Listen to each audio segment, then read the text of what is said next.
Right, good evening, everyone. If you were wondering, it is Tuesday, March 18th, 2025, and you're here at the Athens-Clarke County City Hall.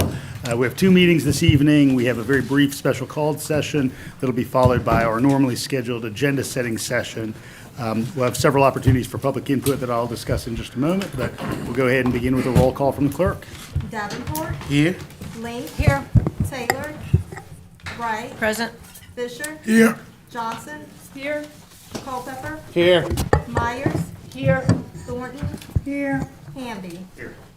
We have a quorum. All right, thank you, Madam Clerk. I appreciate it. All right, we'll begin with our civility pledge provided to us by the Georgia Municipal Association, which indicates that the way we govern ourselves is often as important as the positions we take, that our collective decisions will be better when differing views have had the opportunity to be fully vetted and considered, that all people have the right to be treated with respect, courtesy, and openness, that we value all input, and that we commit to conduct ourselves at all times with civility and courtesy to each other. Now, the purpose of our special called session tonight is to consider a courthouse operations contingency funding request, and then at the end of the evening, after our agenda-setting session, to enter into executive session for discussion of real estate acquisition and/or disposal, an attorney-client conference to discuss threatened or pending litigation, and personnel matters. So now to public input. There will be one opportunity for public input during the special called session, and then there will be multiple opportunities for public input during the agenda-setting session. Public input will be conducted effectively the same way for all the opportunities. There will be a 3-minute opportunity whenever we call for public input. That will be indicated as you initiate your talking time by the light in front of the clerk. It will turn green when you begin speaking, yellow when you have 30 seconds remaining, and red when your 3 minutes has concluded. And I will thank you for your time with us tonight. So that said, the first opportunity for public input is about the single special called session item. Is there anyone here to speak to that item tonight from the public?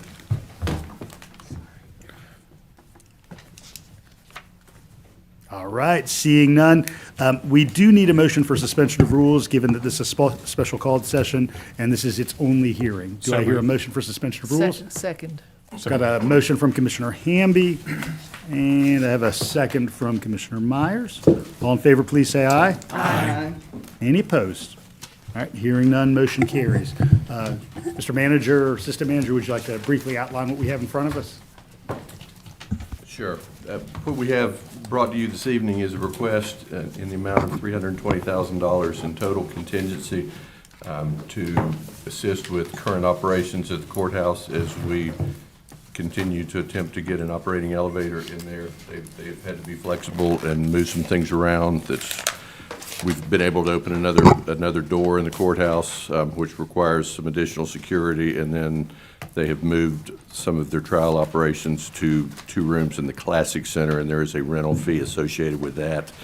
We've tried to estimate the amount that we will need for the period of time it's going to take to get the elevator running. The equipment's there, and it should be moving forward now, if not now, very quickly.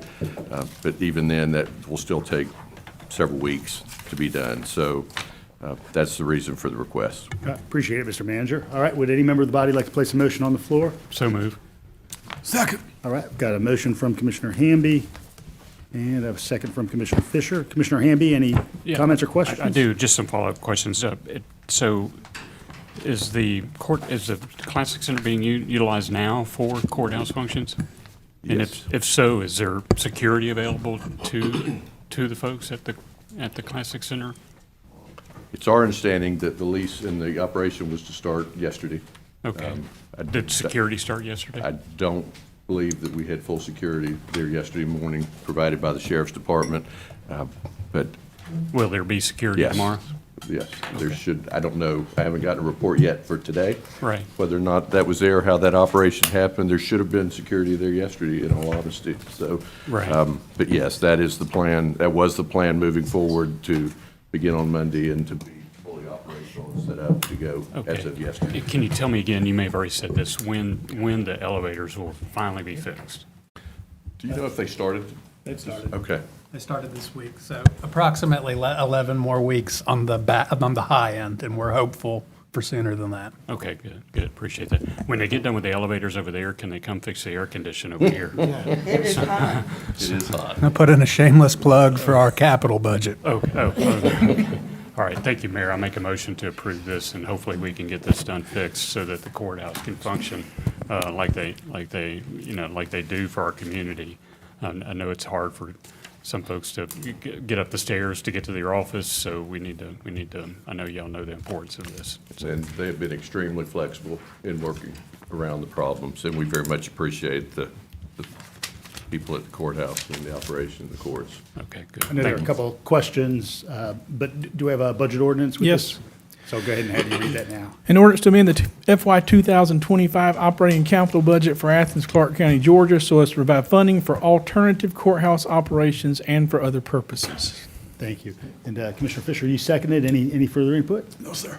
And saw your hand earlier, Commissioner Davenport. No, Commissioner Hamby answered the question. I'm just making sure that, the many problems we've had at our courthouse, that situation is getting mitigated. So thank y'all. Commissioner Johnson? Yes, thank you. I do support this agenda item. However, I want to highlight the fact that there is a SPLOST project for the courthouse renovation and/or a separate site selection for a new courthouse and a renovation of the existing building. I also want to comment that there have not been any meetings for this oversight board to discuss any progress related to the courthouse project. And I heard patience earlier, and I heard, thank you for working with us, but these judges, I recall this being the very first one added to the agenda back in 2019, added to the referendum back in 2019, and it was that important. And I don't know if many people know, but judges began asking for renovations and/or expansion back in 2014. I think it's really important to also not let this fall to the side and not ever get started. And it would be great if we could get a response from the manager's office why the meetings have been scheduled and canceled for the full calendar year of 2024. As I understand it, Commissioner, the meetings kind of had been scheduled just on a cadence without necessarily having any new topic to discuss. The group met several times. They looked at a variety of sites and made a final recommendation. And so we have that recommendation with us now. And that group is going to meet one more time to close out their work. And they'll be meeting in April. I appreciate that. Respectfully, your response is different from what I've heard, but I appreciate that. Thank All right. you. I've got the meeting on the calendar. I'll distribute that as soon as it's fine. Anyone else? I do have a motion, a second on the floor. All in favor, please say aye. Aye. Any opposed? All right, hearing none, motion carries. Before we go on to make the motion to enter into executive session, given that we're in a special called session, I will go ahead and announce that we have our first Arena District Steering Committee meeting on the calendar. That'll be Friday, April 4th at 3 p.m. And members of that Arena District Steering Committee will be from this body, Allison Wright and John Culpepper; from the Classic Center Authority, Tress Small and Jennifer Zwern; from the Athens Downtown Development Authority, Jason Leonard and David Bradley; and then I will chair that group, and I'll get an agenda out to everybody as soon as that's constructed. May I comment? Or no? No, it's not a comment item, just a note. All right, do you want to get a motion to enter into executive session for those purposes previously noted? Yes. All right, got a motion from Commissioner Wright, second from Commissioner Davenport. All in favor, please say aye. Aye. All right, we'll enter into executive session immediately upon concluding our agenda-setting session. Can I have a motion to adjourn, which we'll do at the end of the evening after the executive session? So moved. Second. Got a motion from Commissioner Davenport and a second from Commissioner Fisher to adjourn at the end of the evening after our executive session. All in favor, please say aye. Aye. Any opposed? All right, hearing none, motion carries. All right, we will now, my friends, move on to our regularly scheduled agenda-setting session. We're going to have a public input opportunity on the consent agenda once the consent agenda is finalized. Because we do planning and zoning items tonight, we'll have an opportunity individually for, again, up to 3 minutes per individual for discussion of each of those as we go by members of the public. And then we'll have an opportunity for comment on old and new business. I do need to turn to the commission as the first order of activity to ask, is there any commissioner who would like to remove an item from the consent agenda? Number 3, please. All right, number 3, Commissioner Link. All right. Commissioner Fisher? Number 14. Number 14, yeah, That's not on that's on consent. discussion. Anything else from the consent agenda? 1 and 4, please. All right, number 1, Commissioner Johnson, and number 4. Any others? All right, so we are going to move 1, 3, and 4 to new business, and so we'll discuss those then. Commissioner Hammond? Yeah, I just have a question about number 10. Number 10, yes. Did already, somebody already take that out? No, but yeah, staff can describe how that works. All right, so now to members of the public, we have opportunity for public input on the consent agenda. So those are items 2, 5 through 9, and 11. So would anybody like to speak to any of those items? 2, 5 through 9, and 11. Give you a second, take a look at the agenda. 2, 5 through 9, and 11. All right, seeing none, we'll go ahead and we'll discuss our planning and zoning items, and then I'll return up here to our old and new business.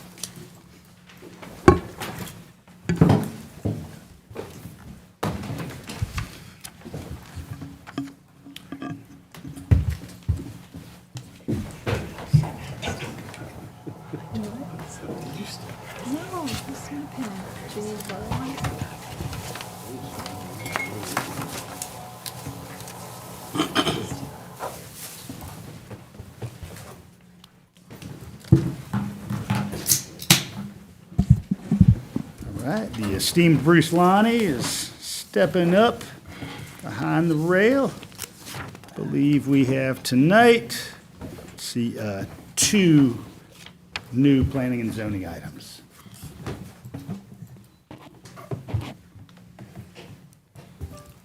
Find out if technology is our friend.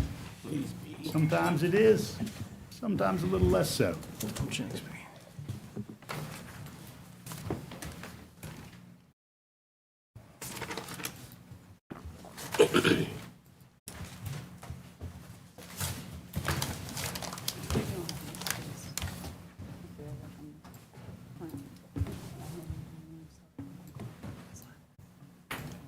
All right. Cooking here tonight. Hi, Bruce, thank you for being with us. The first item is 475 North Church Street. Yes, sir. Thank you. First item, 475 North Church, is a special use permit request. The 2 items I'm going to present tonight were heard at the March 6th Planning Commission meeting. The request is to have in the RM1 zone a special use for the purpose of converting an office function to a commercial short-term rental function. The residence there was originally constructed as a home. Residence was converted into a professional office by permit in 2003. The certificate of occupancy still lists the structure as a professional office. The short-term rental has been in operation prior to application. So this is an exercise of working through the code to have permission in place for this to operate going forward as the short-term rental use. The structure there is 832 square feet, and as noted by the applicant, they have a maximum occupancy of 4 individuals. There was some modest modifications to the property, mostly site work at the rear, and certificate of appropriateness approval would be needed for that, but that is not an issue as it relates to the special use request. In the review of this, all special use criteria was met. So let's walk you through it. Location of the property, you can kind of make it out there, outlined in red in the middle of the screen. This section of Church Street is more or less a through street. You have Hill, and I believe that's Meg's to the south. Yep. The future land use is traditional neighborhood, and that is not at issue with this request. No change. There is a rezone request, and that's what's noted here. So the zoning in the area is RM1 throughout, the mixed-density residential. There's also the historic district in this location as noted for the need for the COA. This is the site plan that was originally prepared when the property was converted to an office in 2003. There was parking installed at that time to accommodate the office function, and a handicap ramp had been built at the rear of the property to accommodate ADA-compliant access to a deck that entered the residence that became an office. The site plan that was submitted with this proposal is on the screen now, and at the rear you do see a brick patio. The removal of that handicap ramp has taken place. The ADA accessibility is not a requirement for the short-term rental, so I just want to make that plain. The removal of that handicap ramp was not done for any reason that is code compliant. We just have a procedural step to go through with the certificate of appropriateness issuance. In all likelihood, frankly, it'll probably be a staff level review. Photographs of the site as you would see it from Church Street. The rear of the property where the patio is located. Planning Commission recommendation is they found that it was compatible with the 2023 comprehensive plan. They also found it was compatible with the future land use map, the zoning map, and related ordinance standards, and also met the special use criteria. Planning Commission's recommendation is approval without condition. Thanks, Bruce. I appreciate it. All right, with each of these items, we have public input right after presentation. Would anyone like to speak to this item? And again, just provide your name, place of residence. You have 3 minutes.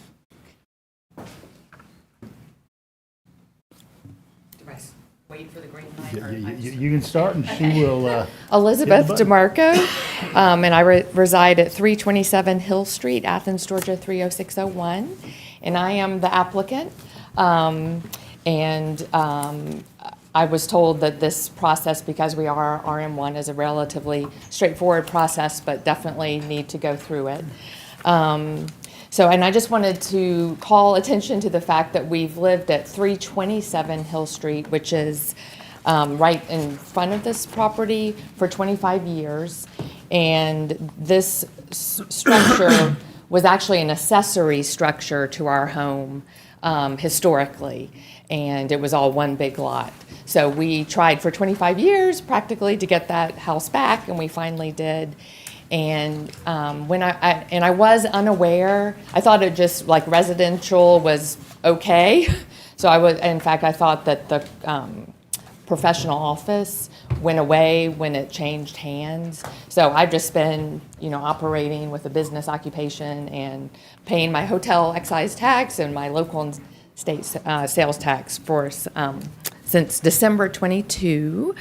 And so if we do offer our short-term rentals in Athens-Clarke County, this will be a good location. I live right next door, and anyone who knows me knows that I'm a very strong advocate for permanent residents in Athens-Clarke County and livability in our in-town neighborhoods. And so I will definitely keep a watchful eye on this particular property. And frankly, it won't. I don't foresee it getting that much use. And as far as the neighbors, I feel like it's more of a perk because when they have friends and family come into town, they're able to have them there. Thank you very much. Thank you, Mr. Marco. And I just- Yeah, right in the slot. Is there anyone else here to speak to 475 North Church Street? All right, seeing none, we'll come to commission discussion. This is in District 4, Commissioner Wright. All right, thank you. I will be mindful of input that I get in emails, and if you guys aren't included, I'll be sure to let you know of anything that I need to bring to light at the next meeting. But it does seem pretty straightforward, and if anybody has any questions, if you'll loop me into them with staff so I can be included on anything, dialogue that's happening about it.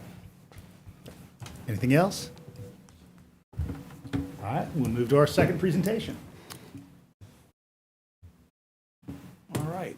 This item is a plan development request for 450 and 460 Gain School Road. Details of the request include the following. There would be a future land use amendment required as part of this application from Main Street business and traditional neighborhood to Main Street business throughout both properties. The request would also involve commercial office zoning and RS-15 zoning as it exists, changing to commercial neighborhood and RM2, mixed-density residential. By virtue of its location, it's also included in 2 overlays, which is interesting and somewhat unique. The airport overlay is on this property, both of these properties, as well as the Gaines School Road Special District overlay. So special use approval would also be folded into your action on the plan development. And the staff report involves analysis against the special use criteria for both the airport overlay and the Gaines School Road Special District overlay. The proposal includes 69 fee-simple townhomes with 10 accessory dwelling units and just under 10,000 square feet of commercial on a total of 8 acres.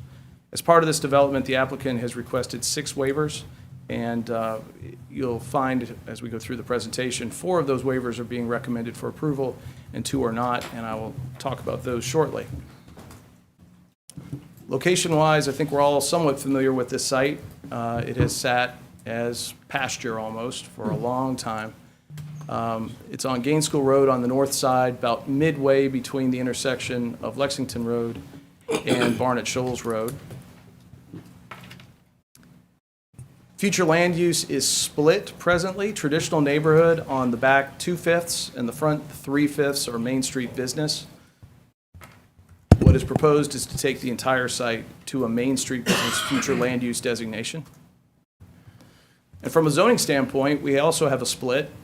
Along that same line, we have RS-15 zoning in the rear, and you have commercial office zoning in the front, and the request is to take the entire site to the mixed-density residential RM2 with a planned development.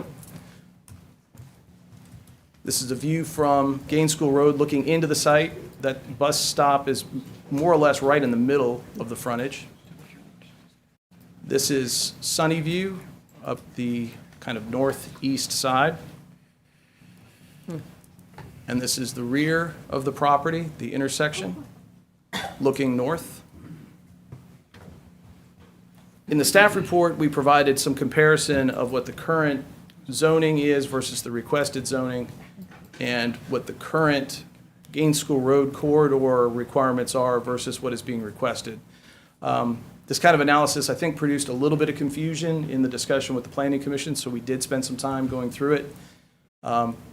The main things to point out here are obviously the increase in density that's being requested, as well as the ability for the lot coverage to go from 40% to 65%. In order to allow for that RM2 zoning's lot coverage of 65% to be achieved, and in some ways maximized with the residential use, the PD is also asking for the Gaines School Road corridor maximum lot coverage standard of 60% to be increased to 66% for the overall development, and for those individual lots, because this would be subdivided as proposed, to 83% on those individual lots. This is shared wall construction that's being proposed, and I'll show you the site plan in just a second. We're also finding that the setbacks will vary and come closer to Gaines School Road. There were some comments about that at the Planning Commission meeting, and you'll see that in a second on the site plan, where that comes into play. So here's that site plan. So Sunny View on that northeast side, the long road on the northeast that exists, Spring Tree at the rear on the west side, and then there is a proposed extension of Woody Lane through the property out to Gaines School Road. That Woody Lane would align with the northern side of Ponderosa Drive, which is split. There's a fairly well-sized median in between the two sides of Ponderosa Drive, but you see that at the bottom of the screen.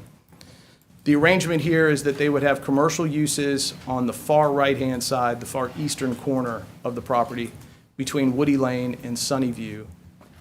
The rest of the development would be residential. Here's a view of the landscaping plan that helps a little bit, kind of makes the building footprints pop, easier to see. Woody Lane is to be dedicated as a public right-of-way. So it is designed to public standards and would be accepted by Athens-Clarke County. once constructed. So there's on-street parking and street trees. The property did have to go through some analysis for its stormwater impact on the neighborhood. This part of town predates most of our engineering standards for handling stormwater. And residents around there will tell you that that is in fact true, that stormwater is an issue. So the applicant has worked with our Transportation and Public Works Department to discuss two options for how to address that stormwater, one of which is to contain it on site in its pre-developed volume and then release it into the existing system. A second option would be to upgrade the existing system to be able to handle the flow. Architectural elevations to represent the commercial are in this slide. And then the residential is represented here. I will point out one of the items that is being requested and is being included is a 10-foot wide multi-use path across the front of this development that would go in front of that commercial building that you see at the top of the screen. That would, between the building setback being moved up and the width of that sidewalk to a multi-use trail cross-section, will make it so that you have really close proximity to Gaines School Road for your pedestrian facilities. And that was also discussed in depth, and there was a considerable amount of comment received from the public on that point. And here are the accessory dwelling units, the two-story unit types at the rear. I'm sorry, these are the ADUs. 10 of these would be included. Planning Commission's recommendation, they found that it was compatible with the 2023 comprehensive plan in the following ways: that it increased supply and adds a variety of housing that is not common on the east side, that this kind of infill corridor development is what was anticipated on the current growth concept map, that this improves safety and accessibility for pedestrians and public transit, most notably on that side of Gaines School Road, and it promotes intra and interconnectivity within and between the adjacent neighborhoods. They also found that it was compatible with the future land use map, the zoning map, and the ordinance. They recommended approval of the future land use change, and they recommended approval of the rezone request with the conditions noted on the next slide, but we'll talk about this. With regard to the special use request, there was support for allowing the single-family attached and the restaurant and bar uses in the airport overlay. There was also support for allowing all of the underlying commercial neighborhood uses in the Gaines School Road corridor overlay, which would otherwise be restricted by that overlay. There were 6 waiver requests, 4 that were supported. The 2 that were not supported include the ones noted on the screen. Number 4, waiver request number 4, was to waive the front entry porch requirement. Those are required to be oriented towards the street. And the second one that wasn't supported was a waiver of the 25% fenestration requirement, so windows and doors. When facing a street, those elevations are required to have a 25% amount of penetration into that wall so that we don't end up with blank walls. The 4 recommended conditions from the Planning Commission include the following: that required easements and facility locations of water and sewer lines are not binding and must be corrected to comply with ACC public utility standards at the time of plans review. The reason for this condition is there are some things below grade that right now are coming very close to some building footprints, and those would need to be modified so that the easements associated with those are well away from the structures. The second condition: the developer shall meet the conditions laid out in the staff report by the Transportation and Public Works Department. That is predominantly focusing on that stormwater issue that I noted earlier.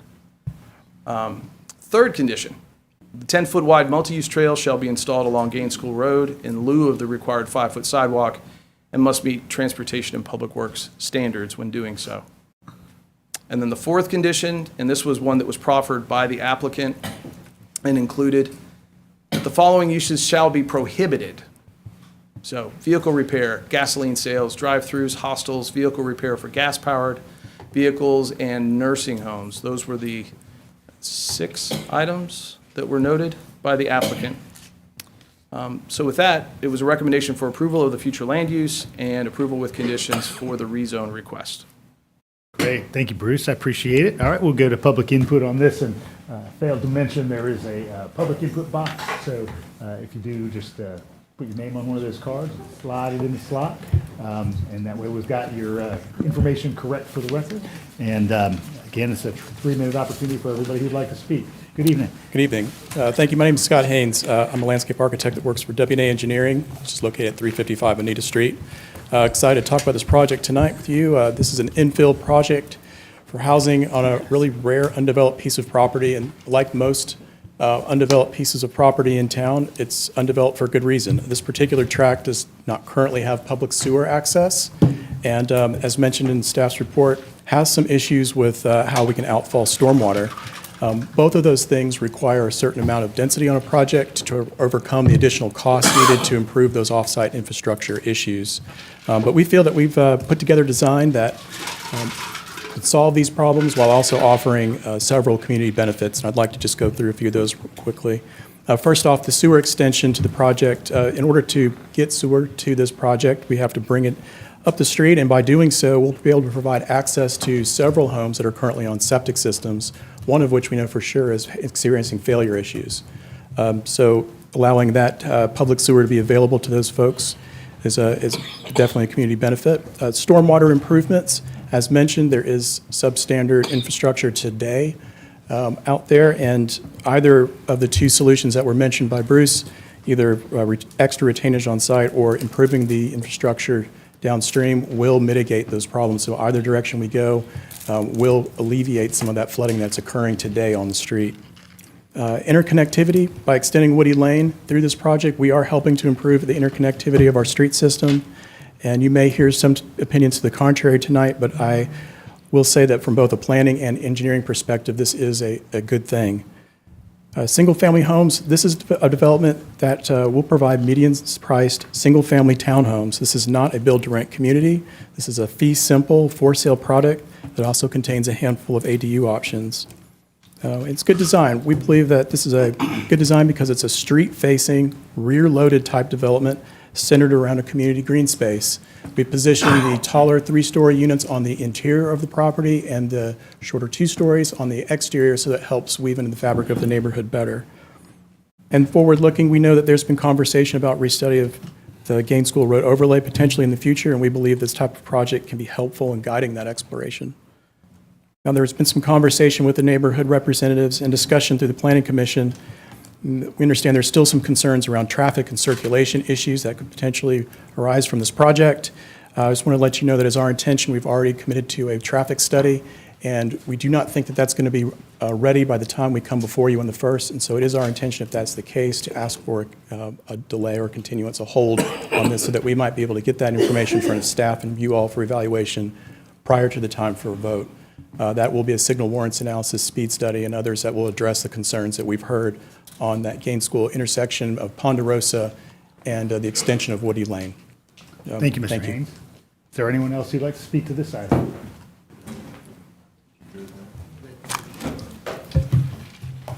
Good evening.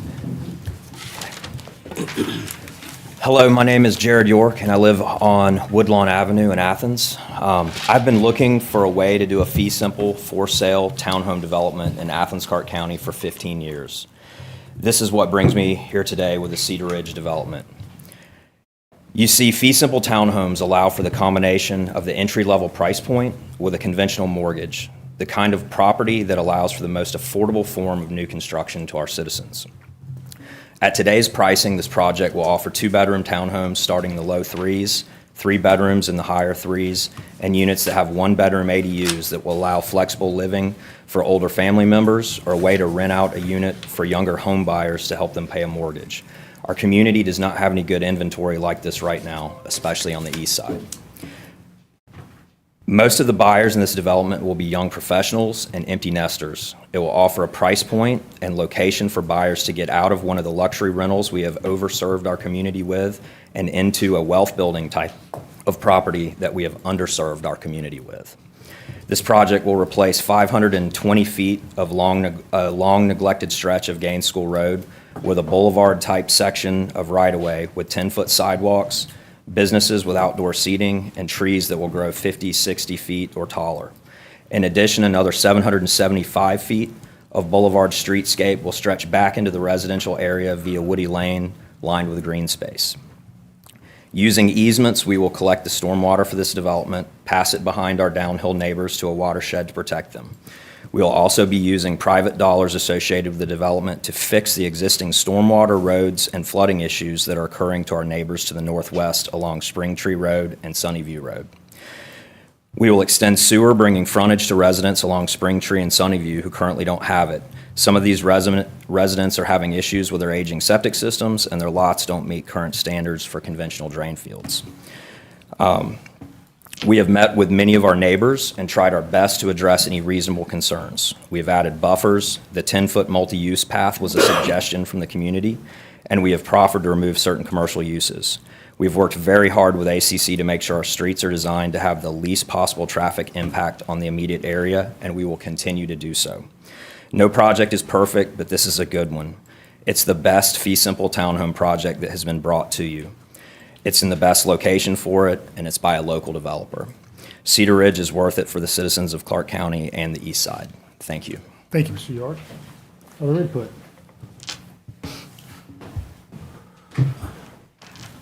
Good evening.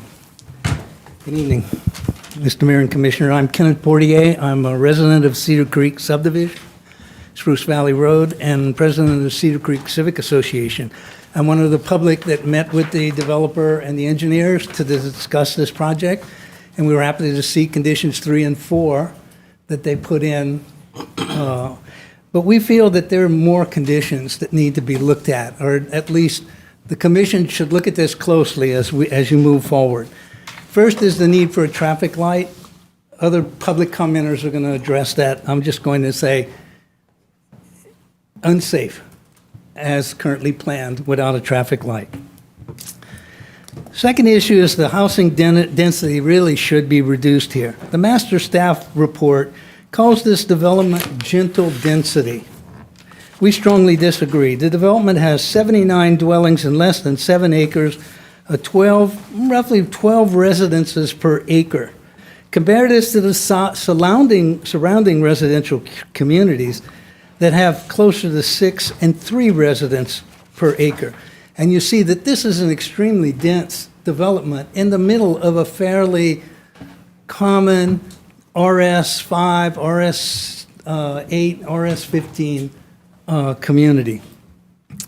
The buildings need to move back from the road. If you look at the commercial building, it's less than 25 feet from Gaines School Road. With a 2-foot verge, a 10-foot multi-use path, that leaves about 13 feet to put trees in. We don't think there's going to be trees in there. They plan a patio, so it's going to be concrete from the road to the building, the whole, 90 feet of this commercial building, and the trees will probably be on the side. The surrounding parcels have buildings that are 33 feet or more from Gaines School Road, along Sunnyview and Springtree Roads. The area that's 10 feet from the buildings to the road, then there'll be a parking lot, and then the road. The building across the street have 20-foot setbacks. These buildings are going to be 2-story high. You have ranches across the road. So not only are they going to be close to the road, they're tall. So they're going to look a lot more dense than potentially it really is. We need a realistic landscaping plan. This is a nice, pretty picture, but there's a lot of places, if you look closely, there's no way you're going to be able to put a 90-foot tree in there. So finally, Gaines School Road never followed the description of a Main Street business corridor, which is its land use designation. It's a road that links traditional residential communities with the concentrated commercial activities at 2 ends. It should remain that way. The Gaines School Road Corridor Overlay District conditions have helped and retained this current character for 25 years. While we agree that the GSRC needs to be revised, such a revision should be discussed in the public. Thank you, Mr. Fortier. I And appreciate it. significant change should not occur parcel by parcel. Other input from members of the public? Good afternoon, and thank everyone for their service as the commissioner and as the mayor, okay? My name is Ross Watson, and I live at 430 Sandstones Drive, and I want to talk about safety. And that's the biggest thing I'm concerned about. And I walked up and down Gaines School. I stopped in at all the businesses, talked to them, and that's their main concern. They have to be assured some way that it's their safety. And when I will show them this drawing, and I hope you keep this because you may use this as a tool the next 2 weeks to evaluate your decision to see if you're making a safe decision for the citizens of this county and especially this neighborhood. And I'm going to just go right to my conclusion, okay? A traffic light is the solution. You can put in an arch, or you can put a bridge in, you can put a tunnel in. You don't solve anything, you just put a Band-Aid over a couple things like pedestrian traffic, cyclist traffic, etc. A traffic light controls vehicular traffic, it controls speed, and that speed on Gaines School Road is 35, but you can clock them at 40 to 50, and to ask any business owner that does business there. Ask any cyclist that rides up and down that area or tries to. Secondly, traffic light provides and helps you manage pedestrians, cyclists, and handicapped. Today, you cannot walk across Gaines School Road. You can't do it. And a handicapped person would never make it, okay? Secondly, traffic light stops traffic. Stopping traffic opens up downstream and upstream so things slow down. People that have businesses or want to get out into the 4 lanes can do it because they're having a stop. Just like when you pull out, when you see that, oh, the stoplight's going to change, I'll be able to get out, okay? So you control your speed and how the traffic comes. Secondly, the traffic light would help you control the huge EMS facility that is located at the corner of Ponderosa and Gaines School Road. That EMS facility houses 4 bays. It has a house there that's open 24 hours a day, and that's their base station out there.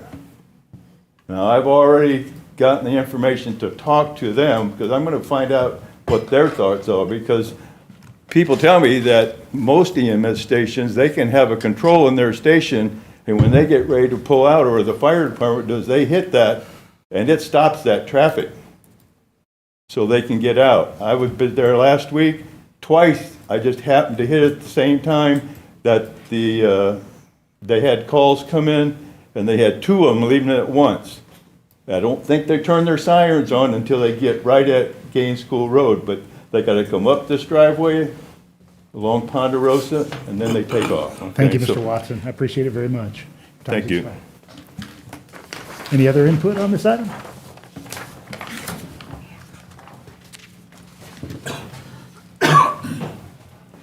Good evening. Hello. My name is Martha Davis, and I live at 148 Spruce Valley Road in Athens. And I'm a member of the Cedar Creek Civic Association, and I come here expressing ideas and thoughts about this project. I appreciate the opportunity to speak to the mayor and commission. This is great to be here. So I agree and support the positions and recommendations of my neighbors from Cedar Creek.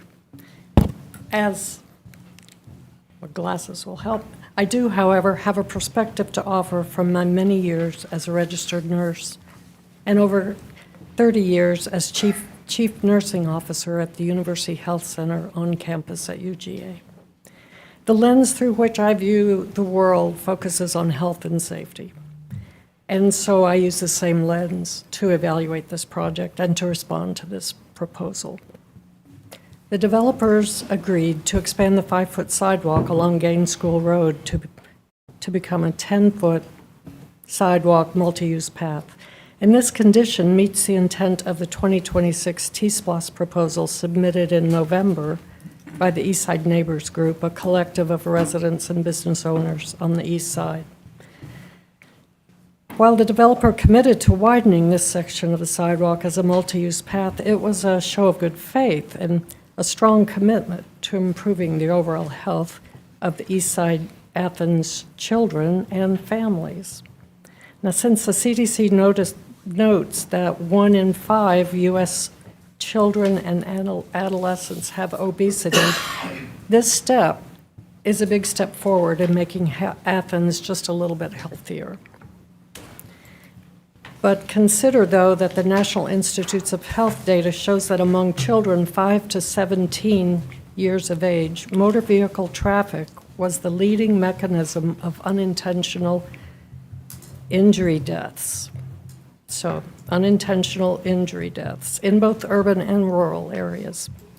So with 3 Clarke County public schools along this corridor, and also the Clarke County Early Learning Center, we have the potential for motor vehicle traffic-related injuries and deaths, and this may well increase as traffic increases and as density increases. I believe it is critical that the mayor and commission place conditions for a traffic light at the intersection of the new Woody Lane and Ponderosa Road exits onto Gaines School Road, and without this condition, I can no longer support this development as planned. Thanks a bunch. Thank you, Ms. Davis.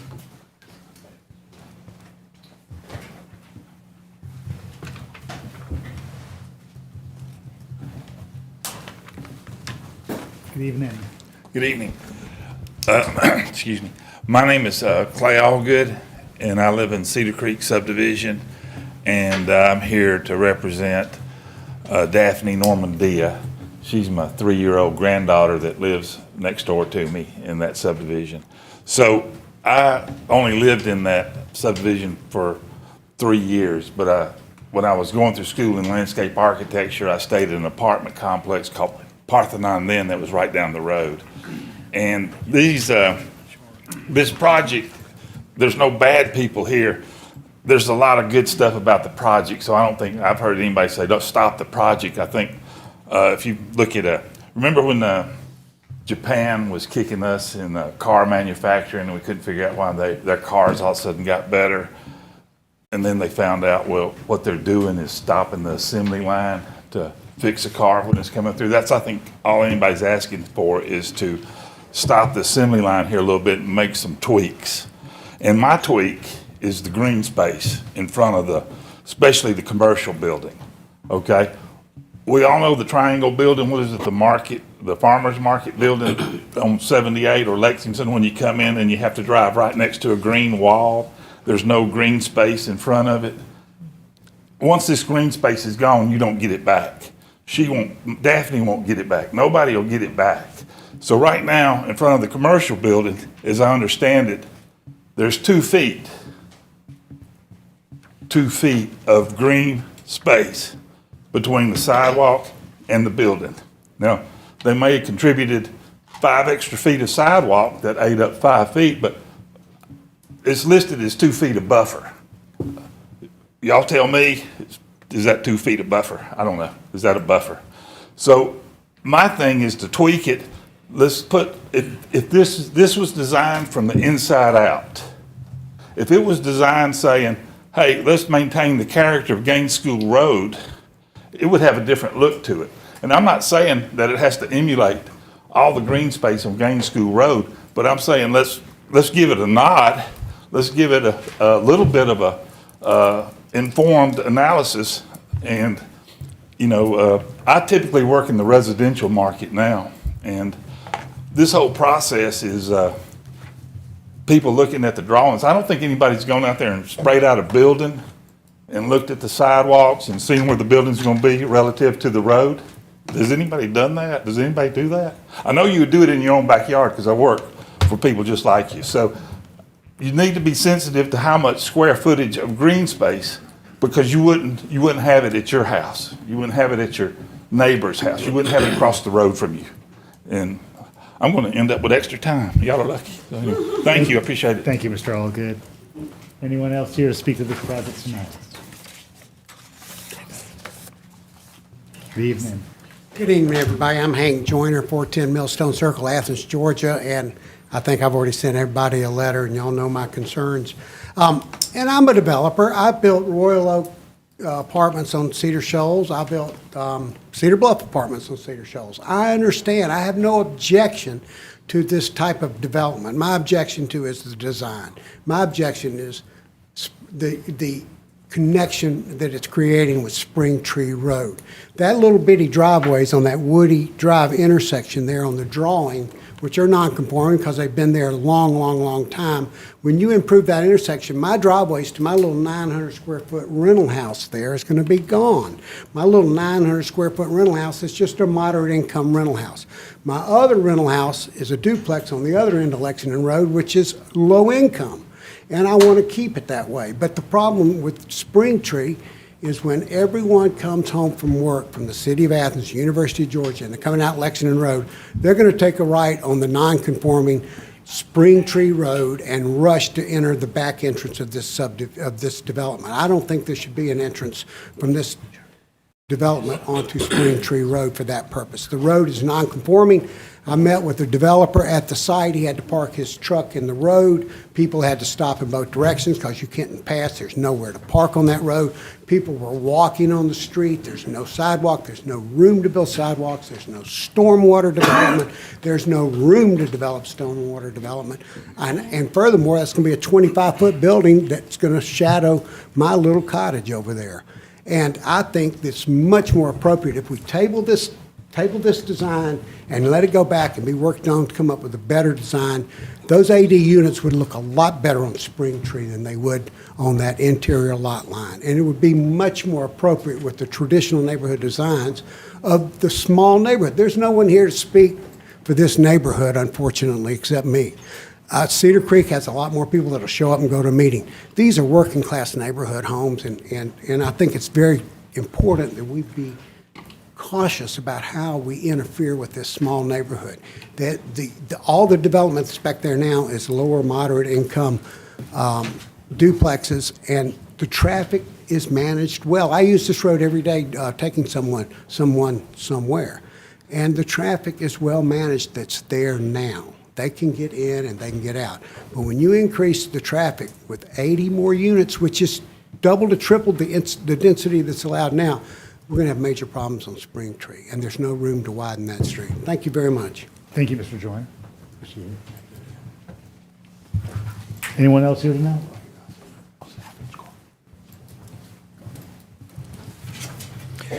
Mayor Gertz and Commissioners, my name is Kent Middleton. I'm a resident of the Green Acres subdivision on the east side. I hope that the Cedar Ridge proposal can be approved with conditions.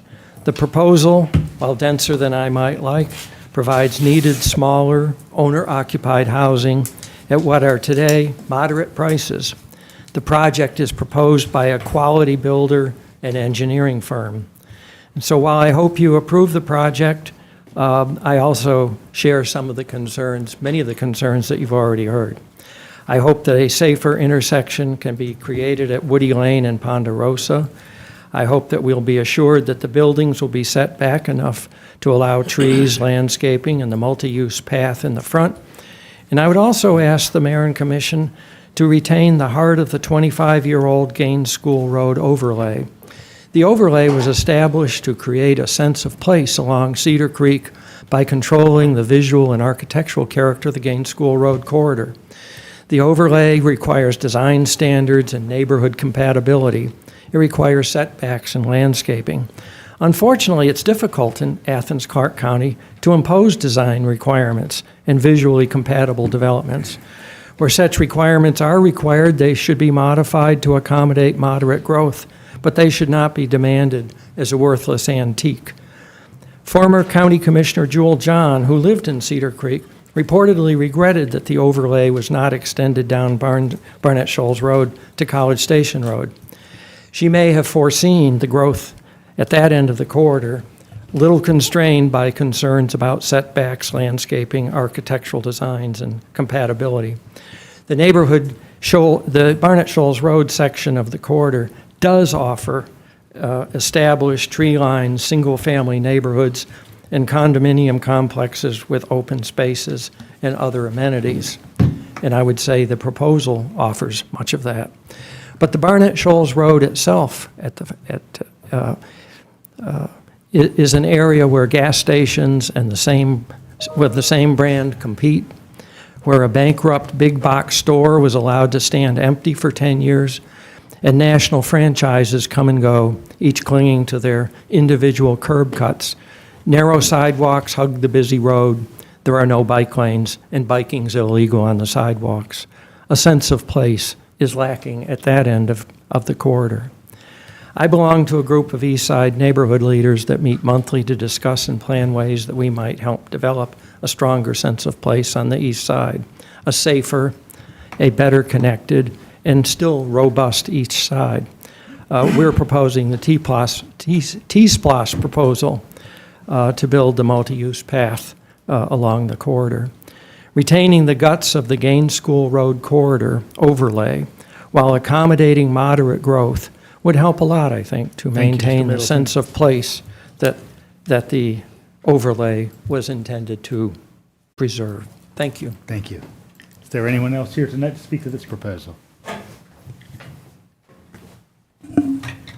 Good evening. Good evening. My name is Nathan Wright. I live at 1907 South Millage Avenue, and I'm here to speak in support of this item.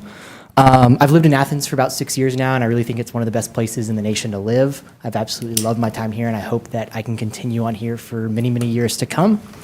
But one thing I want to note is that we have a pretty acute shortage of housing, something our mayor has written about recently. This project helps to address that issue directly. Not only does it just simply provide more housing units, it provides a variety of units that are going to be relatively affordable, especially in today's market. Great for potential first-time home buyers all around. It also provides some commercial opportunities for jobs, commerce in the area, while kind of building that sense of place that the previous speaker was talking about with this multi-use trail and the commerce that can happen right there. The density that is provided additionally is really good in terms of fiscal responsibility for the county. So that's something to consider for Athens' future, making sure that we are fiscally responsible and sustainable moving forward. I walk, ride my bike, or take the bus every day for transportation, so I really understand the safety concerns that have been brought up by many people. However, to me, this kind of seems like an enforcement issue on that road. If the speed limit is 35 through there, then maybe we need a little bit more enforcement to make sure that people are going 35 miles an hour. But you know, something like a lighted pedestrian crossing, a RRFB, something like that could be really helpful and might be a reasonable solution to make sure people stay safe through here.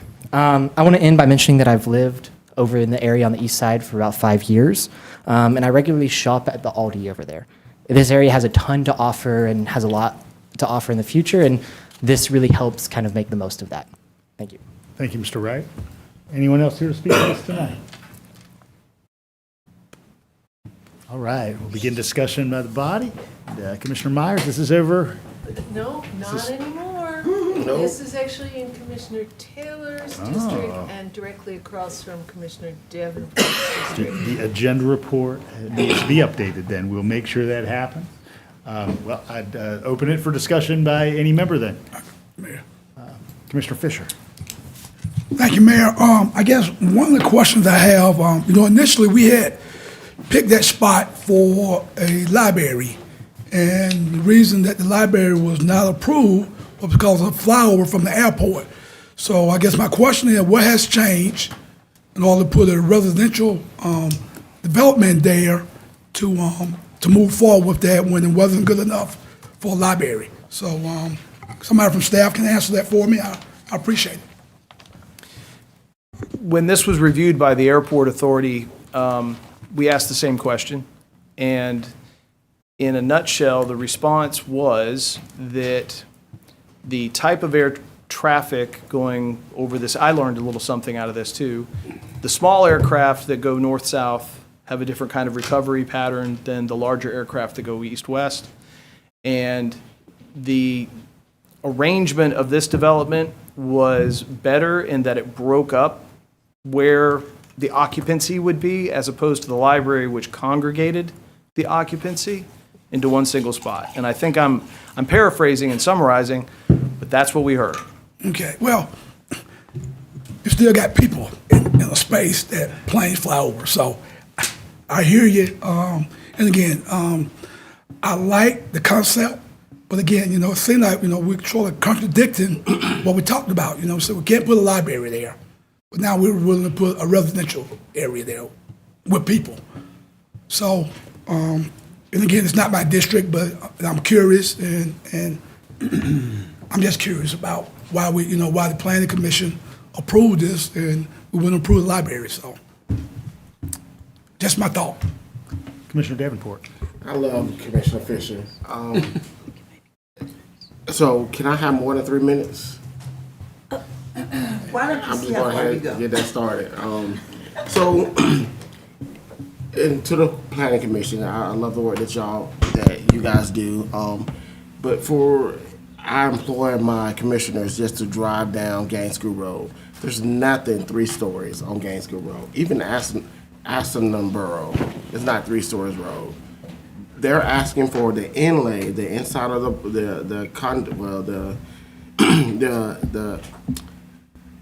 what you call those townhomes to be 65, at height. But even if you go to Astonboro, even if they have dormers in Astonboro, sorry if I'm saying that wrong, they're not 65 feet high.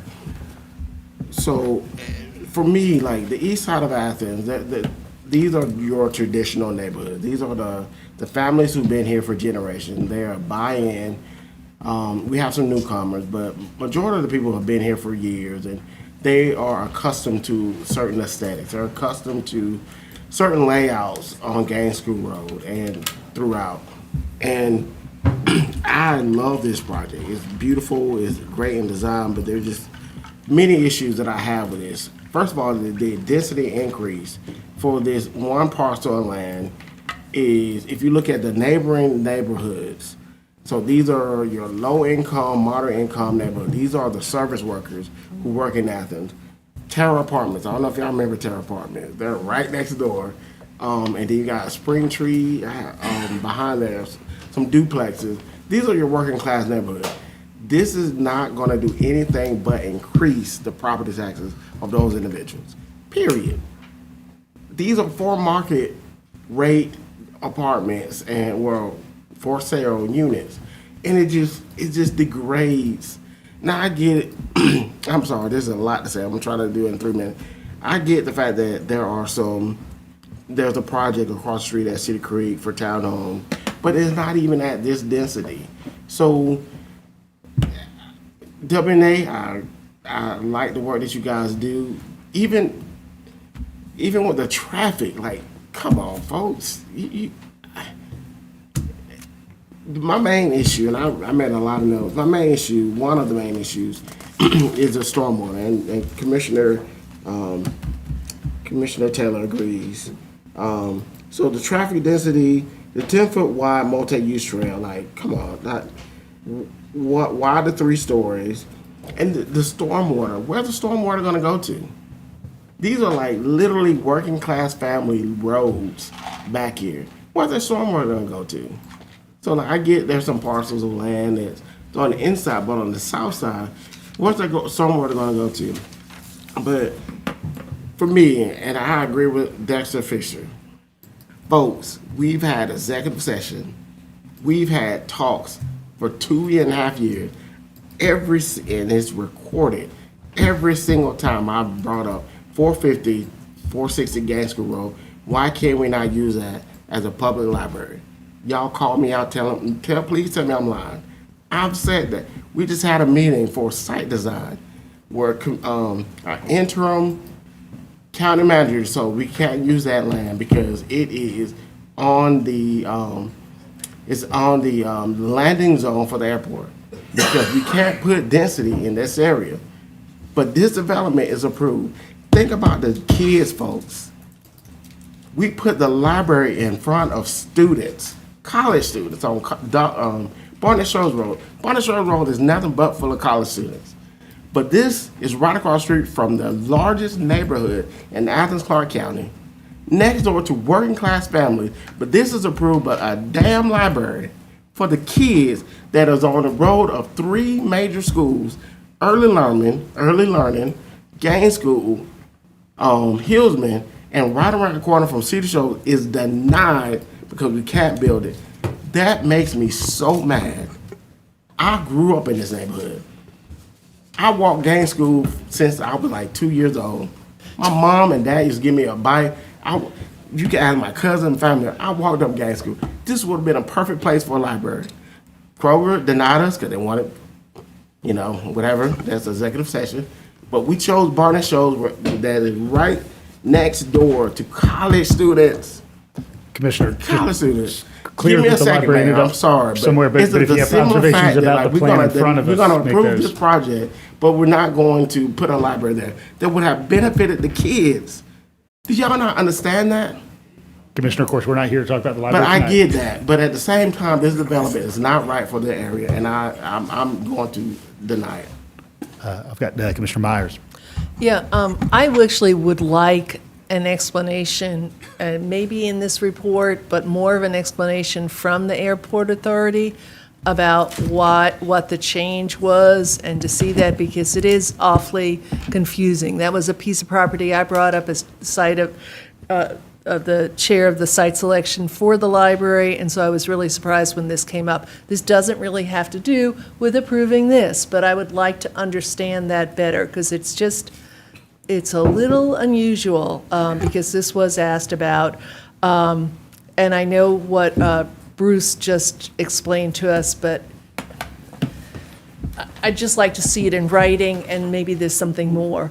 About the development itself, I would say that I know the 3 stories bothers Commissioner Davenport a What's lot. on Gaines School? But- It's 3 but- stories. But it's on the inside, and we're going to have to No. have more density and 3 stories in different places, and this is a area, and it's on the inside.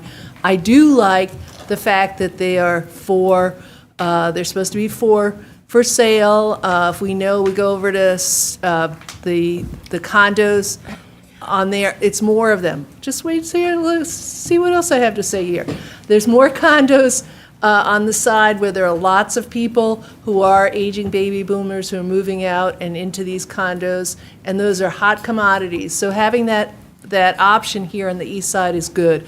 I am concerned about a couple of things, and perhaps we could get more information if you don't have it right now.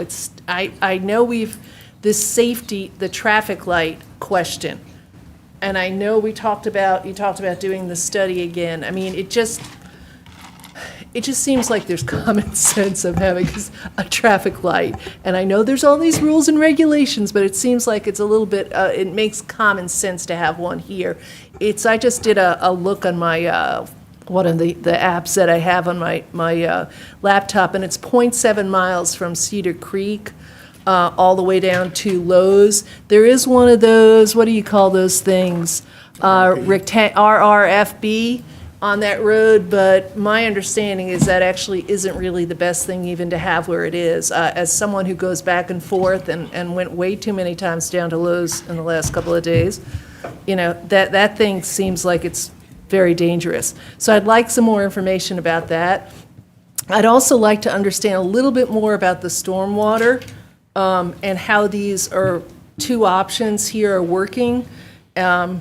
So is that really going to, and what guarantee do we have that we're really not going to have the water go off? That's come up in other different areas as well. You guys, we haven't addressed the lot size reduction to 15 square feet, but I'm assuming that that's so the townhouses can be platted separately and sold versus rented. Is that I'm seeing it right? So that's part of that, having those as rented.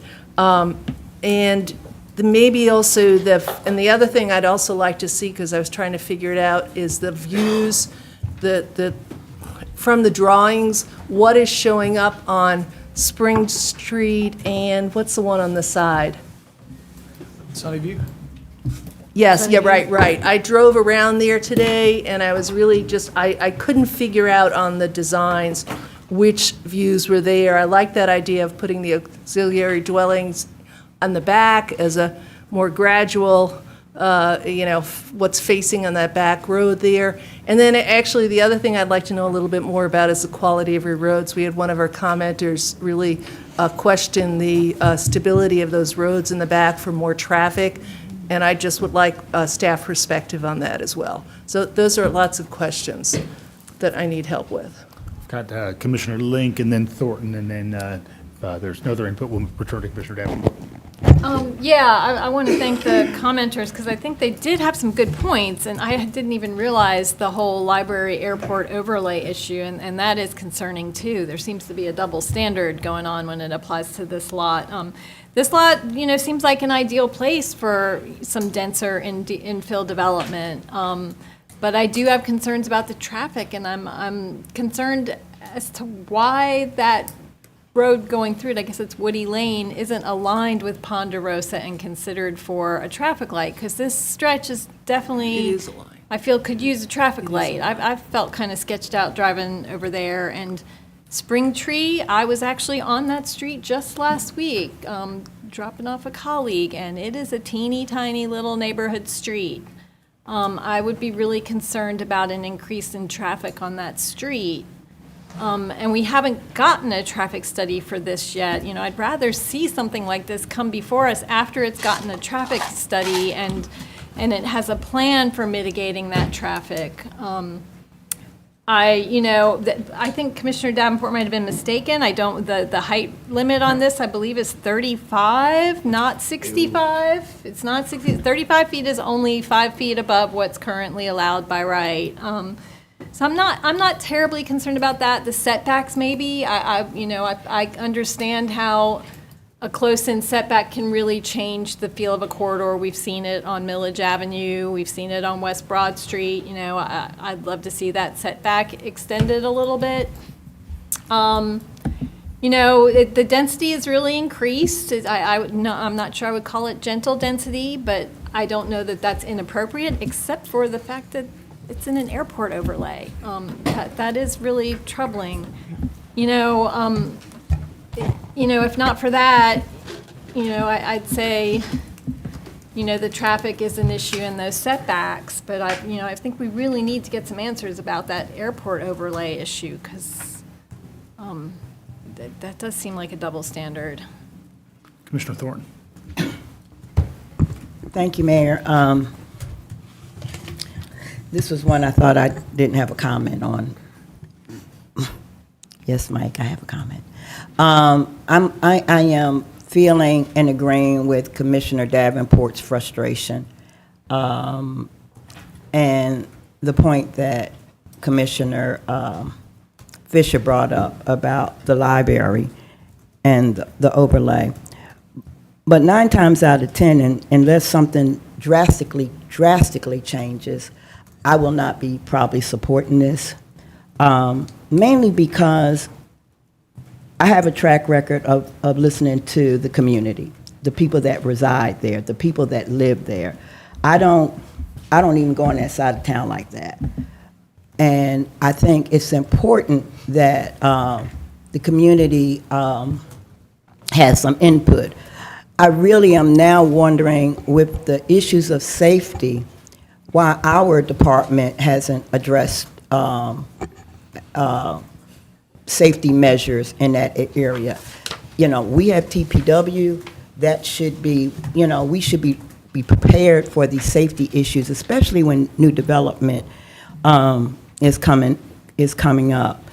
My next thing is, and the mayor corrected me on the larger project on Barnett Shoals about the ADUs, and his point was, well, these are new developments.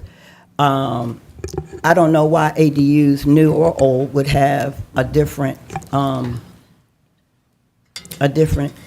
definition, because we voted down ADUs because we did not have enough information at one time.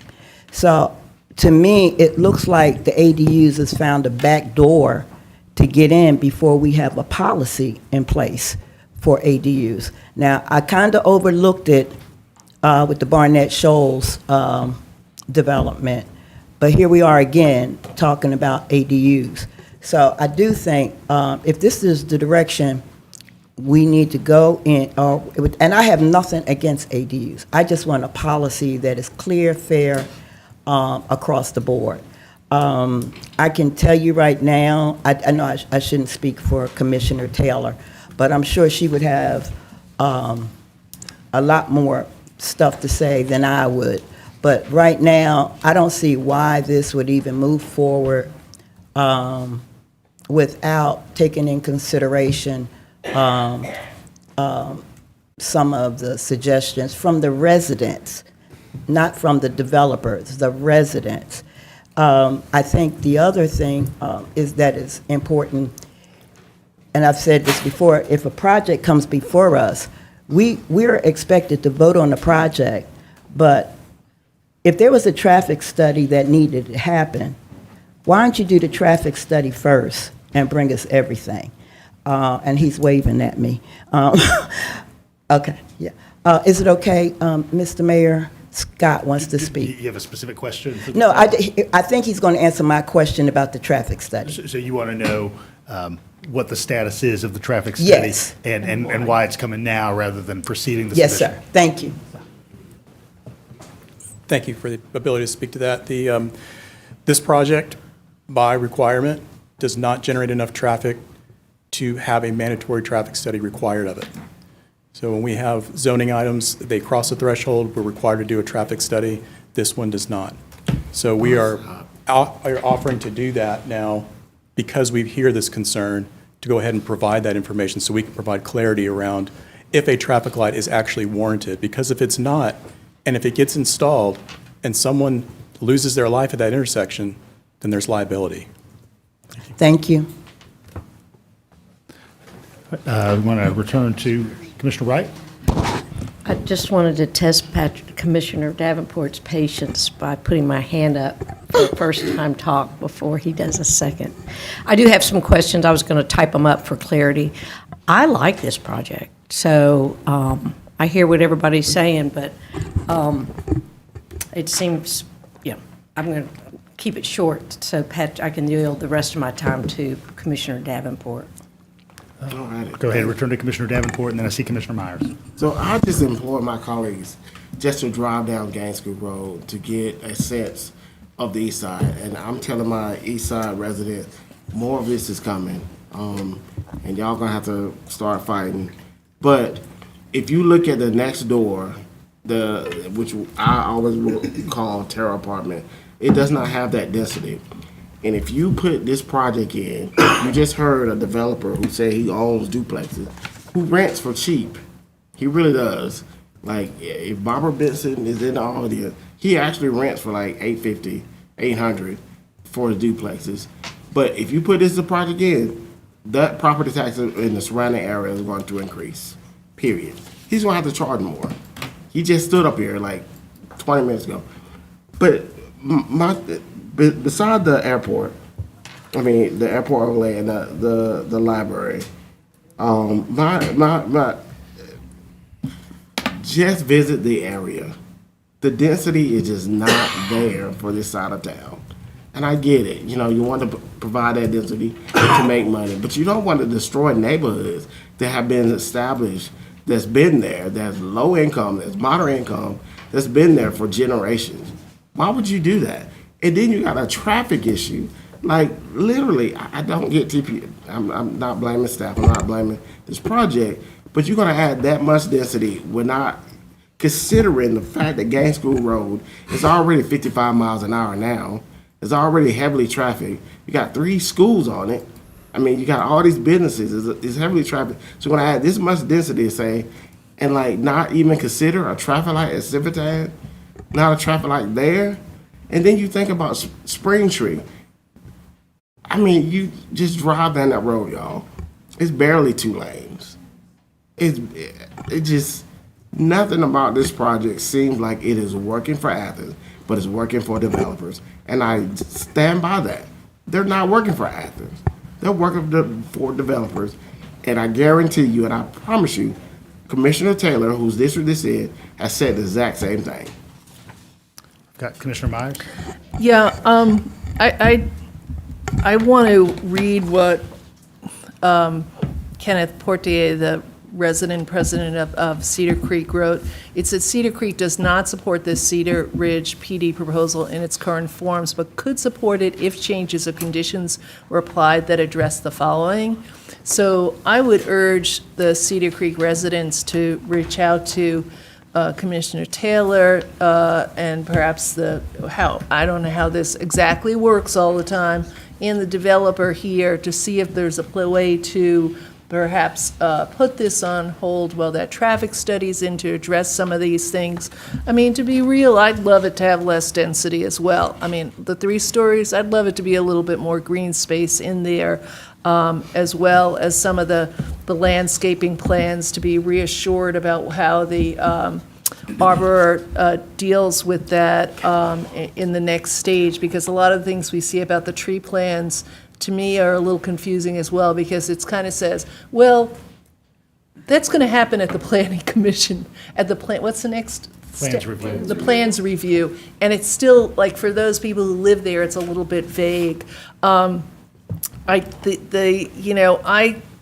like Commissioner Davenport, go down there a whole lot, that corridor. In fact, I, amused myself at the physical therapist by looking at this speed thing there. There weren't that many who went over 50, but there were a lot of people who went in their mid-40s, because I was doing my 10 minutes of whatever I was doing there and looking at that thing. So I do think we need to address that. In terms of the accessory dwelling units, for me, this is a consistency in that this is, the factors here are more regulated because it's a plan, it's not a consistency, but it's a planned development. I am supportive of us looking at ADUs going forth, and ADUs in some of these instances would provide an opportunity for someone to buy a piece of property, rent it out, and help pay for the mortgage. I mean, that's part of what it's meant for in those circumstances as well.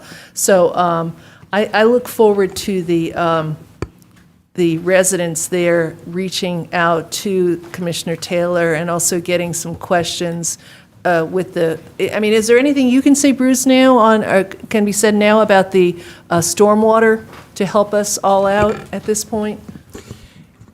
If you wanted to call the applicant up to describe the 2 approaches that they've developed, those have been vetted conceptually by our Public Works Department, but they may be able to describe the 2 approaches. That would be good, and perhaps you could then address how we as a county government keep an eye on those or check on them. I mean, verify, people can say things, but how do we know? So And I can speak to that right now. Yeah. Once a set of plans has been developed and engineered and permitted, we have a group of on-site inspection staff that are there oftentimes daily, especially in the early days of a project, to make sure that base level of installation is correct. And then the very last thing that any project that has site work involved, the very last thing that is done is an as-built study of the stormwater facilities themselves. So there is no certificate of completion or certificate of occupancy issued until that as-built study is performed and found to meet public standard. And how do we do that with the, intensity of rains now? I mean, how do we test for some of those intense rains that we get? There is modeling that's used for that, and then the actual construction methodology that's used responds to the models. So you don't actually have to have the water running through the system to know that it's designed to handle whatever load's going to come. Got it. Okay. And just Mr. Haynes and Mr. York, if you want to emphasize kind of the dual opportunities here around stormwater. Sure. There are 2 opportunities that we mentioned. The one we're pursuing right now, and until today, really didn't have as much clarity, is trying to gain an easement that takes the water back in between properties so that we can run that in a pipe down and get it to the creek. So we're not discharging in the ditch. That will help, take that water and bypass these homes and get it into the system where it should be. There's a verbal commitment on that easement right now. That's what we're working towards. If for some reason that was to fail, our alternative is to essentially over-detain on the property so that we're releasing less water than there was tomorrow than there is today, so that we lower the impact in those existing culverts and such. So one way or another, we're going to mitigate the issue that's occurring. And really, the fact is, we cannot discharge water onto people's property. It's a legal trespass. So what keeps us from letting the water run off? It's the law is what keeps us from doing that. So that's the assurance. Where is that creek? North, top left, behind properties up there. Top left, okay. Yeah. Thank you. Yes, ma'am. Thank you.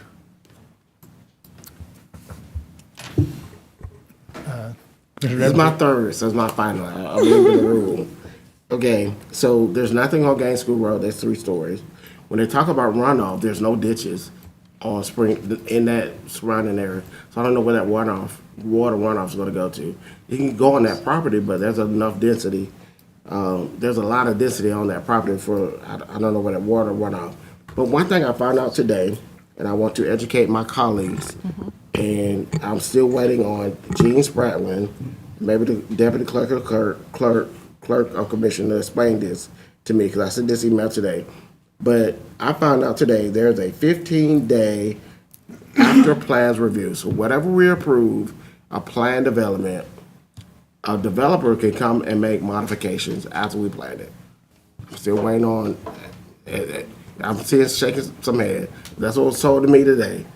So there's a 15-day plans review. So we can approve this, but a developer can make plans, and there's a 15-day where they notify us where we have to object or not object to whatever modification. And I say that in case of another project that modified in my district where a sidewalk was added instead of a greenway. And I would love to hear staff response. Please do. I can respond to that. There is a 15-day, what we call an administrative action process for anything with a binding plan. You receive these from time to time from the planning director. The way that is set up is once a PD is approved, they've got to build what they presented to you and you voted on. If they want to make significant changes to that plan, it is always at the discretion of the planning director to say that is a full amendment. It's got to come back through the same process that this is going through right now.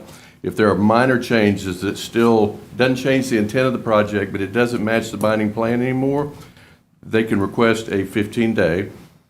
And what it is submitted to us. They typically, the plans that the planning department sends out to you shows this is what you approved, here's the change, and then a narrative about it. And we've reviewed it.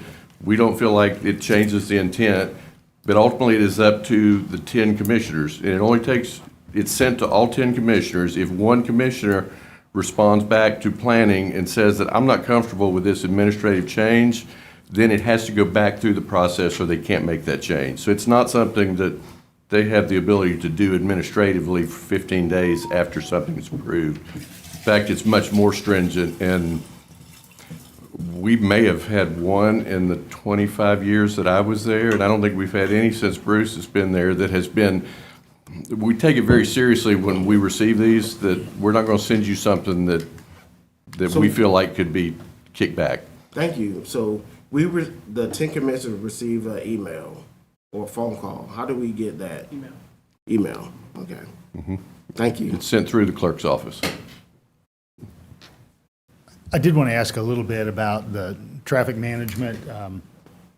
Having been in this room kind of a number of times when we get a new project in that does not by itself, if it was in isolation, require signalization, but recognizing that for the benefit, optimal benefit of the area, that a signal would be ideal. We've sometimes co-funded one of those with a developer, and the one that immediately comes to mind is at the end of King Avenue where it hits West Broad Street. There was a restaurant that was constructed, actually where there had been a former restaurant, but there was a new structure there just opposite the end of King. And so the developer contributed about 20% of the funds for that signal, and the county elected to go forward with putting the signal in place. And just wanted to ask staff whether you're ready to respond today or whether you want to do this via email, sort of how do we trigger that? I actually wrote that down as a note here, is whether or not there was a way to consider, and I don't know what funding source it would come from, but we are more than happy to consult with Transportation and Public Works to see if there are options or alternatives that would potentially, if it meets warrants, it would potentially get a signal at that location on Gaines, and it wouldn't be the full burden to the developer to pay for all of it. This is going to not be an easy signal to install because of the geometry of Ponderosa. I think the comment was made a little bit ago that it doesn't line up with Ponderosa. Well, it lines up with the exit on Ponderosa. The entrance is between the McCarter Park there in the center that is split for about the first block or two going in. So it's going to create some signal challenges, some design challenges in terms of where stop bars are placed and where signals are placed in order to properly signal that type of an intersection. But it can be done. It just comes at a cost. I guess it makes sense that it would line up at the exit point, so as somebody was coming out Yes. of Ponderosa onto Gaines, that they would have the clear signal to turn left or right. That makes sense to I think me. where it gets sticky is if you've got cars traveling south on Gaines School and they want to turn left onto Ponderosa, if there is a left turn signal built into that, there's going to be a very deep stop bar in terms of clearing that intersection to allow left turn movement, but it can be done. That makes sense.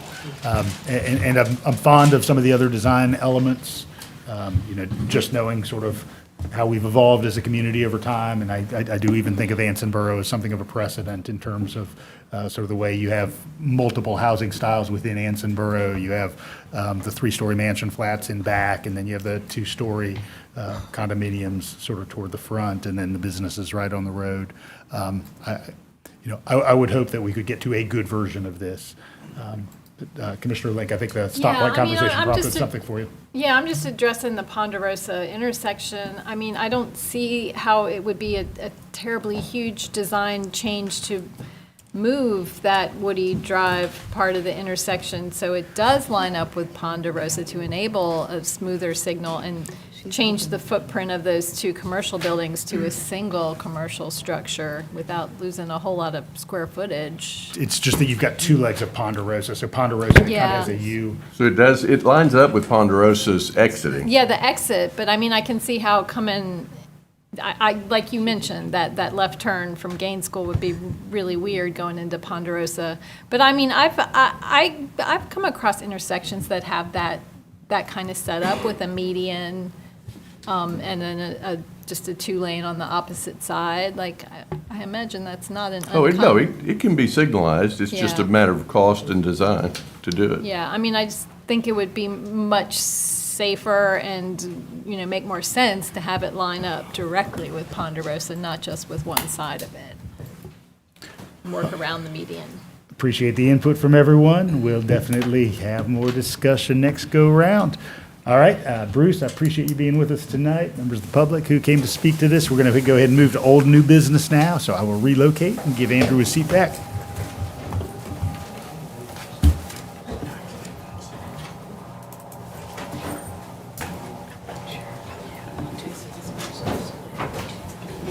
I got me lunch.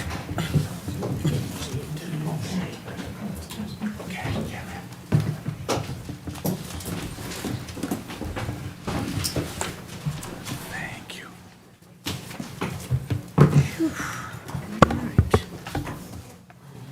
All right, we will now have public input on old and new business. So just to remind you, there were a few items that the commission wanted to be on new business. And so what we're going to be taking input on now are 1, 3, 4, and 10. And numbers 14 through 28. 1, 3, 4, 10, and then 14 through 28. 1, 3, 4, 10, 14 through 28. So now is that time, should you be so moved.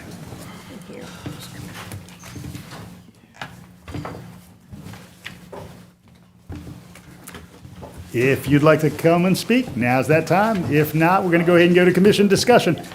I'm Good going to evening. try to do less than 1 minute. 1 minute. My name's Michael Smith. I was looking at the Urbanist Facebook page today. They brought up the Atlanta Regional Commission study that they just came up in the last 5 years, actually from 2018 to 2023, that $1,500 or less apartment unit. Mr. Smith, to which item you're speaking? Oh, item number 27. I think it's, oh, no. Yes, item number 27. Yeah, the Newton Bridge Road, the TAD discussion. So they brought up, they just published a report. They've lost 232,000 apartments to rent inflation as far as affordability goes in the last 5 years.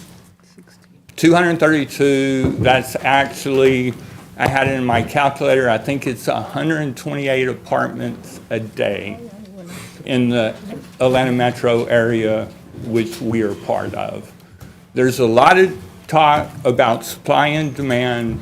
It's anti-science to just look at the number of housing units. There are a number of factors that go into equilibrium and balance in the market. So coming to number, that's 128 families today that lost affordability to rent inflation. 128 tomorrow.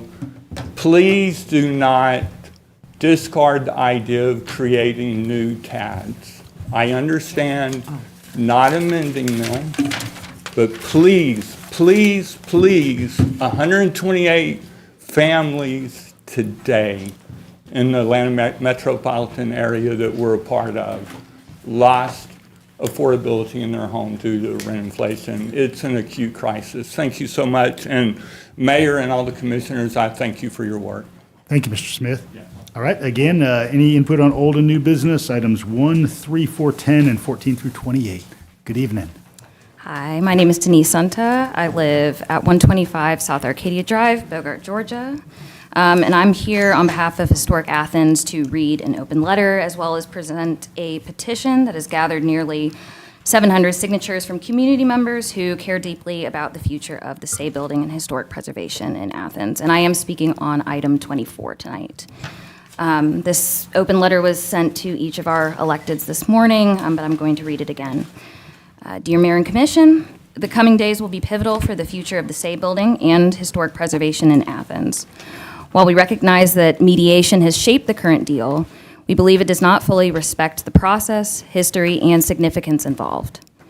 The Western Downtown Historic District was established through years of public input and careful study, following best practices in preservation. This designation was upheld at both the local and state levels, yet it is now being unraveled through legal maneuvering. It is only under the threat of civil suit that we have arrived at this point, setting a dangerous precedent that any property owner can sidestep historic protections through litigation. Beyond the legal concerns, the current deal does not reflect the economic and cultural value at stake. A $7 million rehabilitation plan has been proposed, offering a viable alternative to demolition. Losing 23,000 square feet of historic space for a handful of parking spots is not in the public interest, especially when a qualified buyer is ready to invest in its preservation. More than 600 Athens residents have signed a petition urging the Commission to reject this deal and pursue a better outcome. We urge the Commission to push for a better deal, one that honors both the integrity of our historic districts and the investment being offered to preserve them. We look forward to continuing to engage with each of you more on this issue. Thank you. Thank you, Ms. Senta. Any other input on old or new business tonight?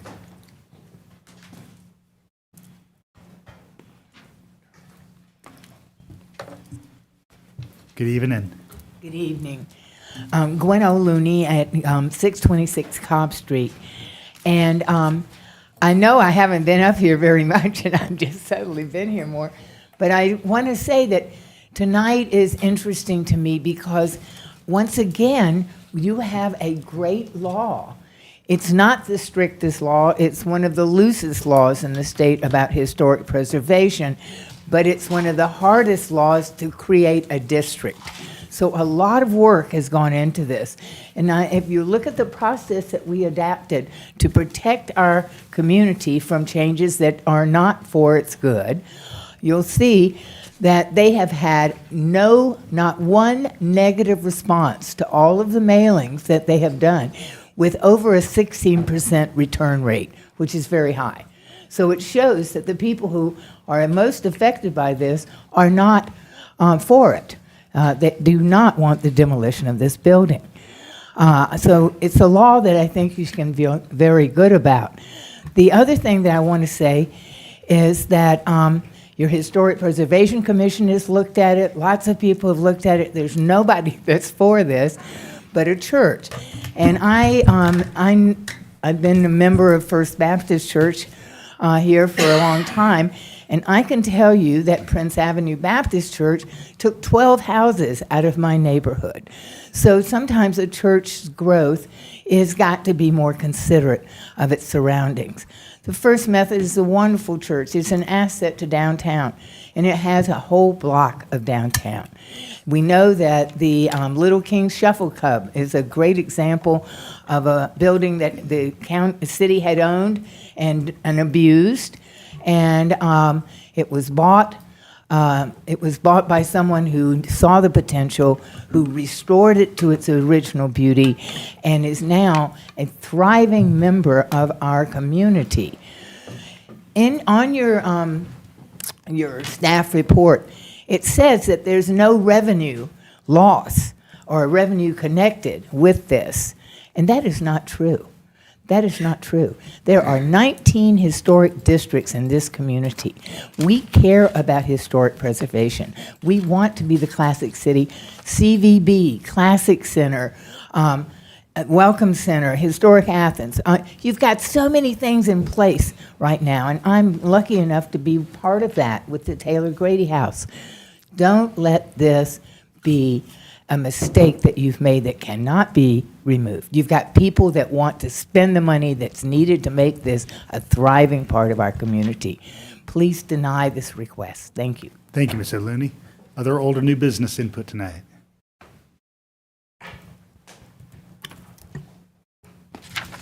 Good evening. Scott Nesbitt, 260 Clifton Drive in Athens. And thank you for your service, Mayor and Commission. I want to speak to item number 24 and urge the Commission to reject the motion.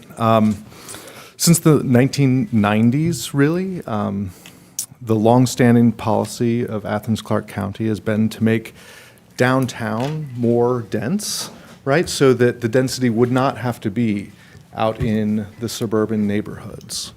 And to approve this demolition would do exactly the opposite, right? It would make our downtown less dense. It would make space for surface parking lots, which is expressly against the comprehensive plan that this body approved just about 18 months ago or so.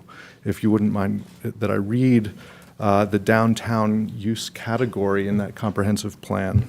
It says that retail, office, and entertainment uses are encouraged, as is high-density multifamily housing. Auto-oriented uses such as vehicle repair and maintenance, drive-through restaurants, vehicle sales are not included in this designation. As parking is handled on a district level, off-street parking for individual commercial development is not intended. Parking structures with commercial uses on the street level frontage are encouraged rather than surface parking lots. This area should have strict design requirements to protect historic integrity and to ensure that new buildings develop in a form and architectural style compatible with existing downtown character. So that's the text that this body approved less than 2 years ago. That was a continuation of a policy that had been in place for 30 years. To go against that would leave this body, I would think, open to accusations that it's being arbitrary, capricious, to go against its long and settled plans. Thank you for listening and making the opportunity for comment. Thank you, Mr. Nesbitt.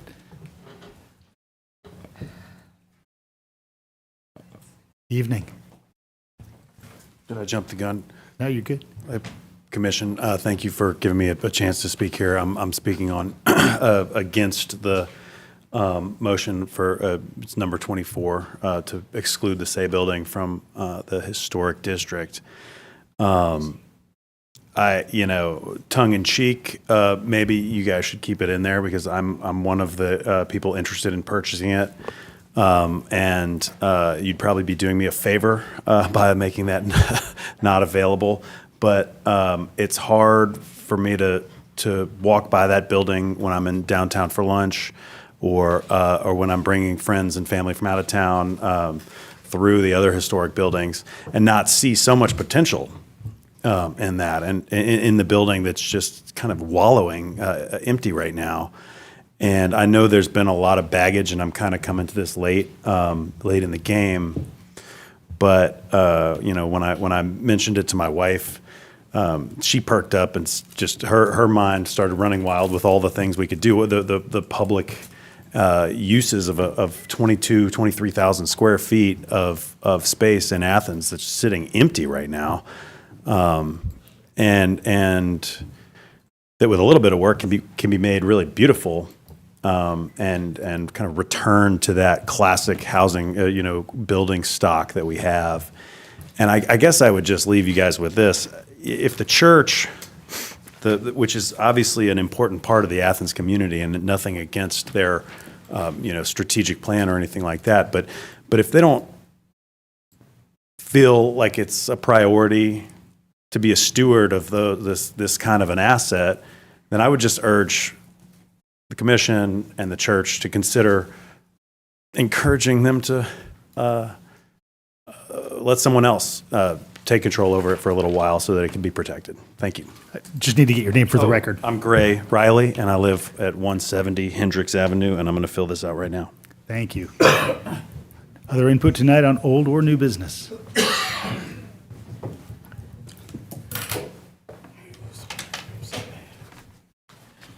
Good evening.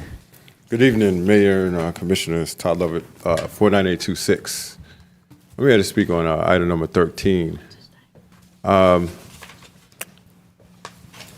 think that thus far, this Mayor and Commission, this body has received a lot of information as well as data, as well as the disparity reports that spell out a prevalent issue that has plagued the Athens community.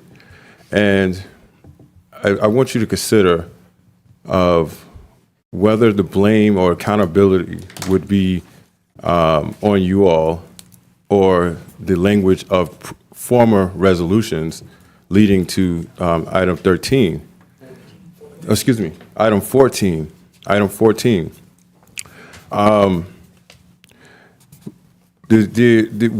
is needed in policy is specificity, redress, and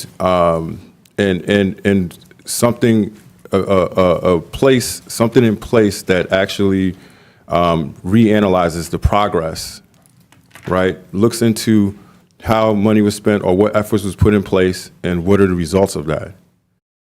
You got to have a key point indicator, and someone such as myself who has looked at everything and has provided an actual ordinance. There comes a point where why weren't the former resolutions that has been put in place been utilized to reverse the damages and detriment that has been caused and harmed communities?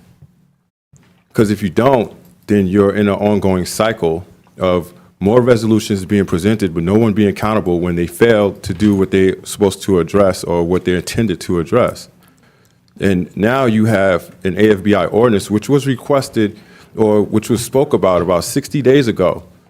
We're now 60 days past, and we're stuck on a resolution that ultimately has loose language and already has other former resolutions and information from former resolutions, like basically repetitively in there. This is redundant. Because if the former resolutions didn't do anything, then how do we expect the item 14 to do anything now? Where's the accountability? I want you all to look into the AFBI ordinance and do whatever is necessary, put it through the process, because it's been available for months. And I have this. We're spending time wasting taxpayers' money on this resolution, which we already know former resolutions have not yielded the results that they were supposed to. Thank you. Thank you, Mr. Lovett. Any other input tonight on old or new business? Hi, good evening. I'm Chris Jackson, 987 Reese Street. Thank you guys for hearing public comment tonight, and I'll keep mine brief because a lot of people have talked about it. It's item 24 about modifying the Western Downtown Historic District. I, like Gray, am a party to the group of folks who are pooling up some funds to make an offer to the church to buy that property. Our offer, I'd love to discuss more with you all and the church, but it comes from me as a preservation professional of a small business in Athens, and we focus on ways that we can help property owners, especially those who own old buildings, find ways to save them. There's a lot of things I could talk about in terms of this, but other folks in the community have spoken about most of those issues. But I just want to tonight, agenda setting, introduce myself, let you know I'm here as a resource for preservation in Athens and for you all as a commission.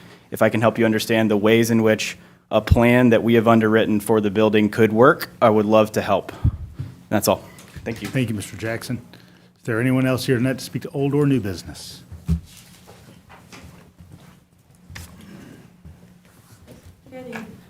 Good evening. Teresa Omanovich, 197 Alps Road. I'm here to speak on the item number 14. And just, I know it's not, the 60 days haven't been up, but just to encourage the commission to address the reason why you tabled it at the last meeting with the ordinance. We have been informed as a community that it may take more than 60 days, but I implore you that it shouldn't take that much longer, since we are coming up on budgeting season, and a lot of the ordinances would have funding of programming associated with it. So I would encourage you to, I'm looking forward to the discussions that you're going to have tonight, but I would implore you to please keep to the 60-day timetable that you set at the previous meeting. Thank you so much. Thank you, Ms. Simonovich. Is there anyone else here to speak to old or new business tonight? All right, we will move to commission discussion, and we'll begin with number 1, which was removed from the consent agenda, and that's the charm contingency funding request. Commissioner Johnson asked for that to be on discussion. Sorry, I had to find it. Okay, so for number 1, I just did some math and I read through the agenda report, and so I'm curious how stable the processing costs are for the department. The requests, they were approved in, I'm not sure, I think it was FY23 for $150,000 for a processing budget, but they've expended that through month 9. And I just did simple math, and so to get them through the end of the year, that's approximately $14,600 for the next 3 months. And that kind of matches with their request for an additional $50,000. What my question is, oh, thank you. My question is that number sufficient? And is on page 2, under facts and issues number 4, there is a table that shows us the processing costs for different materials. Is this a stable list, a reliable list? And should there be another discussion about, is that amount of $150,000 enough? And that's all I just wanted to comment on that and just put that question out there. Do they see that trend? Thank you. Mr. Manager, do we know what that out months look like for cost? I don't. I would, the first number you're referring to, okay, I see, it's facts and issues 1. I'll get an answer. Oh, okay. And I have one more thing I just forgot about. There is a revenue component where, based on the increase in popularity of individuals actually dropping off at the charm, they've generated, I think I saw $131,000. And I was curious if that was if they offset that, or if that was receipted into another division of the department. There's just a question about that revenue line. Does the revenue from the charm go into the solid waste enterprise fund? Trying to check on that directly. So the expenses come out of the general fund, which would indicate that the revenues may also return to the general fund, but let us follow up with a very specific answer. Any other questions on 1? Commissioner? So my question is, until the answers that Commissioner Johnson her question, I assume we're pulling this off of consent? I'll just until- leave it off consent until we get that. Okay. All right. Number 3 is right-of-way acquisition for the coming roundabout location at Hancock and West Broad. Commissioner Link, you asked about this? Yeah, I'd like to keep it off consent. There are quite a few properties that are being impacted, and I understand there are still negotiations on the condemnation of some of them. I'm not even clear which properties, because they're given by lot number, which I really couldn't identify on the drawing. So, I'm going to ask staff to identify those more clearly. I just think that this is an item that's, it's a pretty big deal, this roundabout. It's been a long time coming. This is the West Broad roundabout, and there's been years and years of public input, and, I think that we should keep this off consent so that if anybody does want to comment in the coming meeting or reach out in between, they can. Anything else on 3?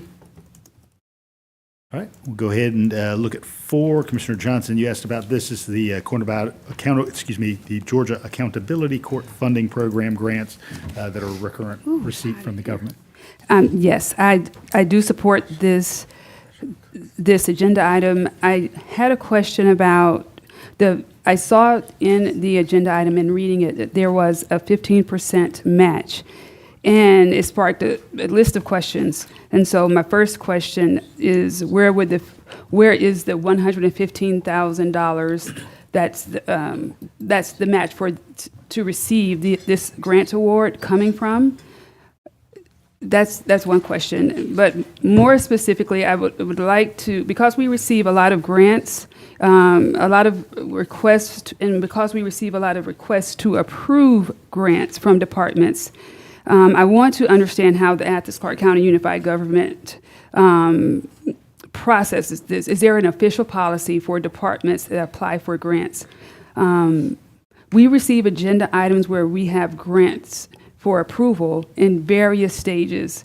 For example, many times departments have already applied for the grant, and especially if it's an annual renewal. Also, there are times when we receive requests to approve an agenda item from a department requesting acceptance if the grant is awarded.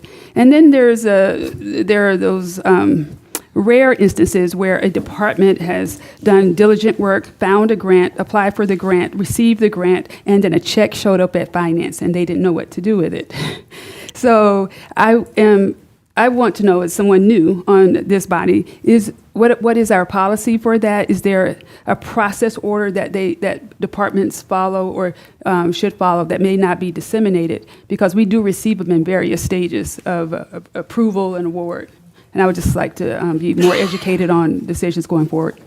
Thank We'll you. look into that for you. I can tell you from prior experience that the world of grants, and we didn't do a lot of grants in planning, but they're out there and they all seem to come on different schedules and on different time periods, which is why, because you're absolutely right. You all see these in many different forms, and it's almost always because a grant's announced and then there is a specific time period that's got to be in. And so even on some of them, if we go ahead and jump into the agenda report cycle to get in front of you first, Okay.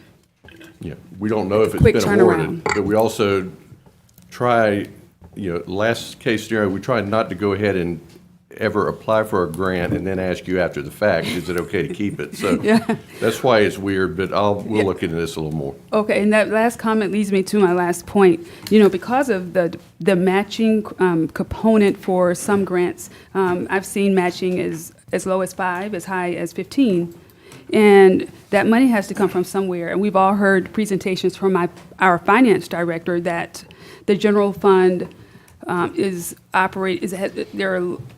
there's a lower operating budget for the general fund this year as in compared to past years. And I know that match can come from capital, it can come from other places, but I am curious, are departments looped in when they actually apply for the grant? Or do they realize they're putting the organization on the hook for the match? Is that a discussion that you all have? Question. Yeah, so we do have a written policy, and broadly what it says is that the manager can approve grants up to $50,000 as long as it's using existing resources does not add staff, and does not add an ongoing commitment. So that's pretty narrow.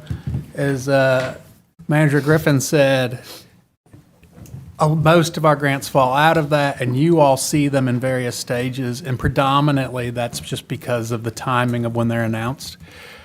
To your question about match, match can be cash or it can be in kind. So a lot of times we're able to leverage staff time, office space, equipment usage as a match. In that policy, it says that the match needs to be on hand. Otherwise, that's got to be explicitly laid out to you all. So what it would say is if we didn't have the match on hand, we weren't going to be able to use, let's say, a SPLOST or TSPLOST, then there would actually be a appropriate budget ordinance and move from contingency to fund that match. Oh, okay, and I have seen that, so thank you. If you could send me whatever you have, that'd be great. Sure. Thanks for answering the questions. Anything else on this? Commissioner Thornton? So, Andrew. Or Brad, I know that the manager's office has a budget. Is it you have up to so much you could spend. What do you call that? Like a threshold? Yeah, how much does Discretion. does the manager's office have? So the policy on grants is $50,000. The policy on procurement is up to $200,000, or larger purchases if they're part of a state or cooperative purchase. Okay, thank you. All right. Item 10, Commissioner Hamby asked to pull, just wanted to know more about that. And while he had to depart, he said just he'd be happy to get some information in email about that. Okay, we can do that for him.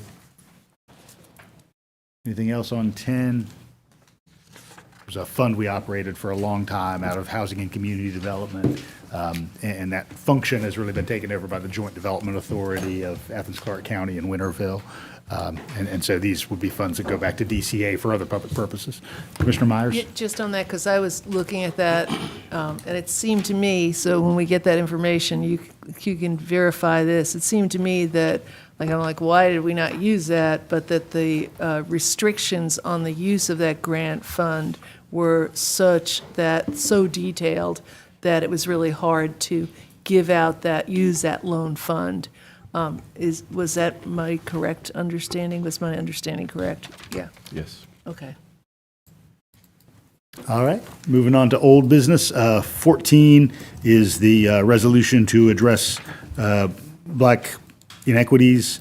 And of course, Commission asked to hold this for 60 days, 2 cycles. I know there's been some work with the Attorney's Office. I don't know if anybody would like to speak to any of that. Commissioner Fisher? Yeah, I'd like to address that. And we are in the process of, and what we're going to address is the MBE policy and making that an ordinance. And because we have talked with a professional who's is an expert in the MBE field, that it's going to take us longer than 60 days to come up with an ordinance. We want to make sure whatever we come up with that is defendable in court, and that we're doing what we're supposed to do for this body. So it's going to take longer than 60 days to get this done. So with that said, we're probably going to ask to extend that, although I know it's on vote, but I think we possibly want to extend it another 60 to 90 days until we get the right word and right verbiage and make sure we bring this back before this body. Thanks, Commissioner. Commissioner Thornton? I do want to go on record. When we did talk with Judd, and as I address people that have called me, I am looking to the Attorney's Office for whatever we do, and that it is defensible if we ever had to go to court. I know that we're all talking about MBE. I'm still kind of not committed into MBE, but I do support the direction that we're going.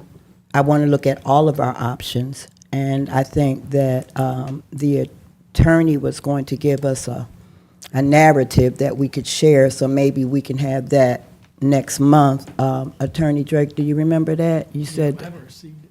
Okay. Well, we'll talk about it for next month, but I think we should have that for those that are very interested in the direction that we're going. Commissioner Myers? Yeah, I just want to remind everyone that that this resolution did not originate among the commission itself, but came forth from the community members in the December holiday season. Some of us who were able to help shape it into the resolution that we see here. I'm glad to get this update on what's happening here, and perhaps either now or at another time, my colleagues could clarify, if people have it, whether any MBE or other ordinance that comes out of this will replace or supplement this resolution. Do you want to address that, Yeah, Commissioner? sure. And to your point, Commissioner Meyer, yes, it will. For us, it's 3 other commissioners that's working with our attorney's office. We want to come up with good policy and make sure that it'll address what's in the resolution. And the public needs to understand, I think one of our constituents, our audience member, spoke on this. Back in 2019, a resolution was done with the Black Lives Matter. Same thing that was being addressed in this resolution was in that Black Lives Matter. So again, to me, and to our community, those things should have been addressed, and they wasn't.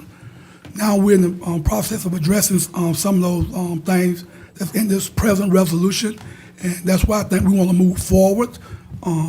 Again, I think some of us in bodies have spoken that resolutions is not worth the paper it's written on, but the ordinance, it puts us accountable for what we have to produce for this community and making sure that we're adhere to that ordinance. So that's sort of my take on that. Right. I've got Commissioner Davenport, then I'll return to Commissioner Thornton. Could this body agree just to pass this resolution, even though it has its flaws from the community, but has some benefits? And then do a motion to work on a motion at our April meeting? And if not, it is okay. But it just, this was not brought to us by Link, Davenport, or Myers. We just Link, Davenport, and Myers were the only 3 who decided to work on it, and Fisher as well. It just a lot of effort was put forth in this based on community need, and then over the holidays it changed. But I think it still is a good resolution to say what we have done. But if this body want to do an ordinance, I agree with that. Let's do it, because we need to further address some of the needs in our community. But I think this resolution addresses a lot of the issues that we have in our community, and it's a good starting point. Commissioner Thornton. I personally would rather have something that's defensible and meets the needs of this community. I don't know anybody on this commission that has a whole bunch of time. We need to be razor sharp in what we do, and I think it spreads. Let me speak for me. It spreads meat too thin. I would also like to speak to, I think, the reference of one of the speakers about we're going into budget season. For our listening audience and constituents, this is going to be a tight budget year, period. And so there's no guarantees the things that are already on the book is going to stay in the book. So that might be wishful thinking. And lastly, I would like the mayor, and we've had this discussion, but I really wish the mayor would appoint to a committee, whether it's people in belonging, LRC, GOC, it doesn't matter, a process of how we receive resolutions. In the past, the only thing resolutions have done is to divided this community that is already divided. So I really wish we had a process. And when I looked at the job description of the county manager position, it had resolution and ordinance as one of his or her responsibilities. I don't ever remember a resolution coming through our county manager in the past. So if that's a viable source, then if that's what we're asking, the stuff that we can do with our constituents that bring us together instead of dividing us. I saw nothing wrong in this resolution, nothing. But I question how doable it was, and how defensible it was, and how the things that we already have in place are not working. And I just don't want to be that person that votes for something that adds to the list of things that are not working. And before someone thinks I'm just talking about this resolution, I'm also talking about when we do studies. We do all of these studies, but when do we go back and look at the outcomes? So I really hope that no one takes this personal, because it's not personal with me. I know where I stand on this, but busy work is not my thing. I got other things that keep me busy. But I do hope, Mayor, that you would consider putting a process in place so we can be objective, transparent, and nobody will feel that they've, outdid or somebody didn't do anything. If we have that in place, I think that we will deal with some of our resolutions and ordinances in the future. Commissioner Myers? Yeah, I'm going to echo what Commissioner Thornton said there in terms of, we're looking at this again, but coming up with a process for accepting, developing internally, externally resolutions. I think that does make sense and could perhaps, alleviate some of the tensions that sometimes occur here. I just want to make that point. I think the resolution, and I wasn't quite sure what the answer was before, whether or not the resolution would happen and the ordinance, and so I guess I'm kind of picking up that it would be from what Commissioner Davenport said, where he was saying, oh, let's pass the resolution now and then the ordinance, that you all were saying, we'll pass the two together. Is that correct? Or not, the resolution? That's not what I'm saying. No, you're saying forget about the resolution. Yes, and I'm working on Okay, the ordinance, I yes. didn't know about Yeah. that. That wasn't clear to me in the communication. I would like to go ahead and pass this resolution. I look at this, I don't want to, I look at this and I think it's more important than ever that we as a community stand up for these values that are exhibited in this resolution that are under attack, and then follow through on them, exactly like you said. And then also have that process for future resolutions so we don't get into this. Commissioner Link? Yeah, I agree with Commissioner Myers in this place and time that it's important that we pass this resolution and stand up for these values. And also, we've done a great deal of work in the past few years because we have been the benefactors of a great deal of public funding, federal public funding that we've been able to put towards these values. And I feel like this document kind of compiles that work and is a good place to point the public that, we have done this work and we have allocated this funding. We do need to come up with, the results of all that funding, somehow compile the results of all these programs that we funded. But I feel like the ordinance is the next step beyond this resolution. This document offers the accountability for our intentions, but an ordinance would offer the accountability by law.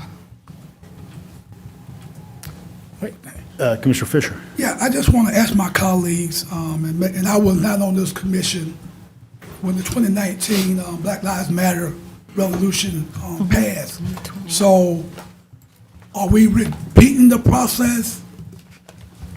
Or, somebody just explained to me, we did a 2019 resolution.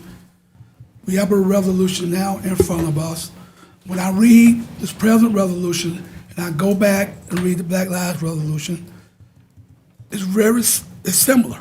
So I'm trying to figure out, and again, like I said, we didn't do anything in 2019. I'm not sure why that body didn't do anything.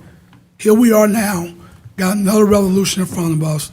We have started the process of trying to move some of these things that has been presented to us. So I don't know why we have to go and do another resolution if we have one similar. So maybe somebody can answer that for me who was on this commission then. And Commissioner Fisher, just to at least begin to observe a couple of things.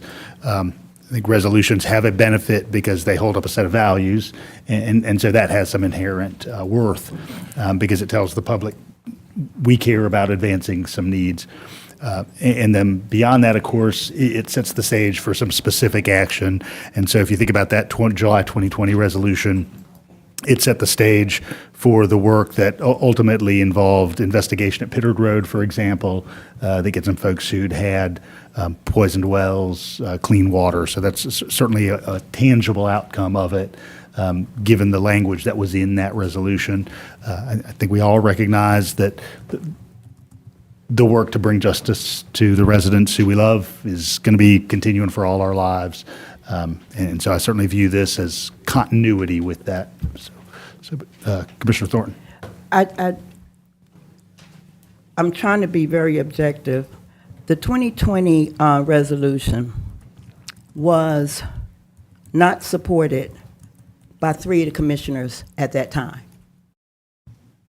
And one is still sitting here. I supported. And I know you did after the vote. So my point is, and then another commissioner was supposed to co-sponsor it with me. And at the 11th hour, they changed their mind. So, and then when you talk about Pittard Road, I put in the budget $50,000 to do the research. It wasn't really tied to the resolution, but it was a need that needed to happen. But the need is still there. All I'm saying is, if I look at the money that we have invested in bike paths and bike lanes compared to infrastructure, the same folk that supported this are the same folk that now you're on board with a resolution. Now, I'm about like you, Patrick. I'm getting a little passionate over here.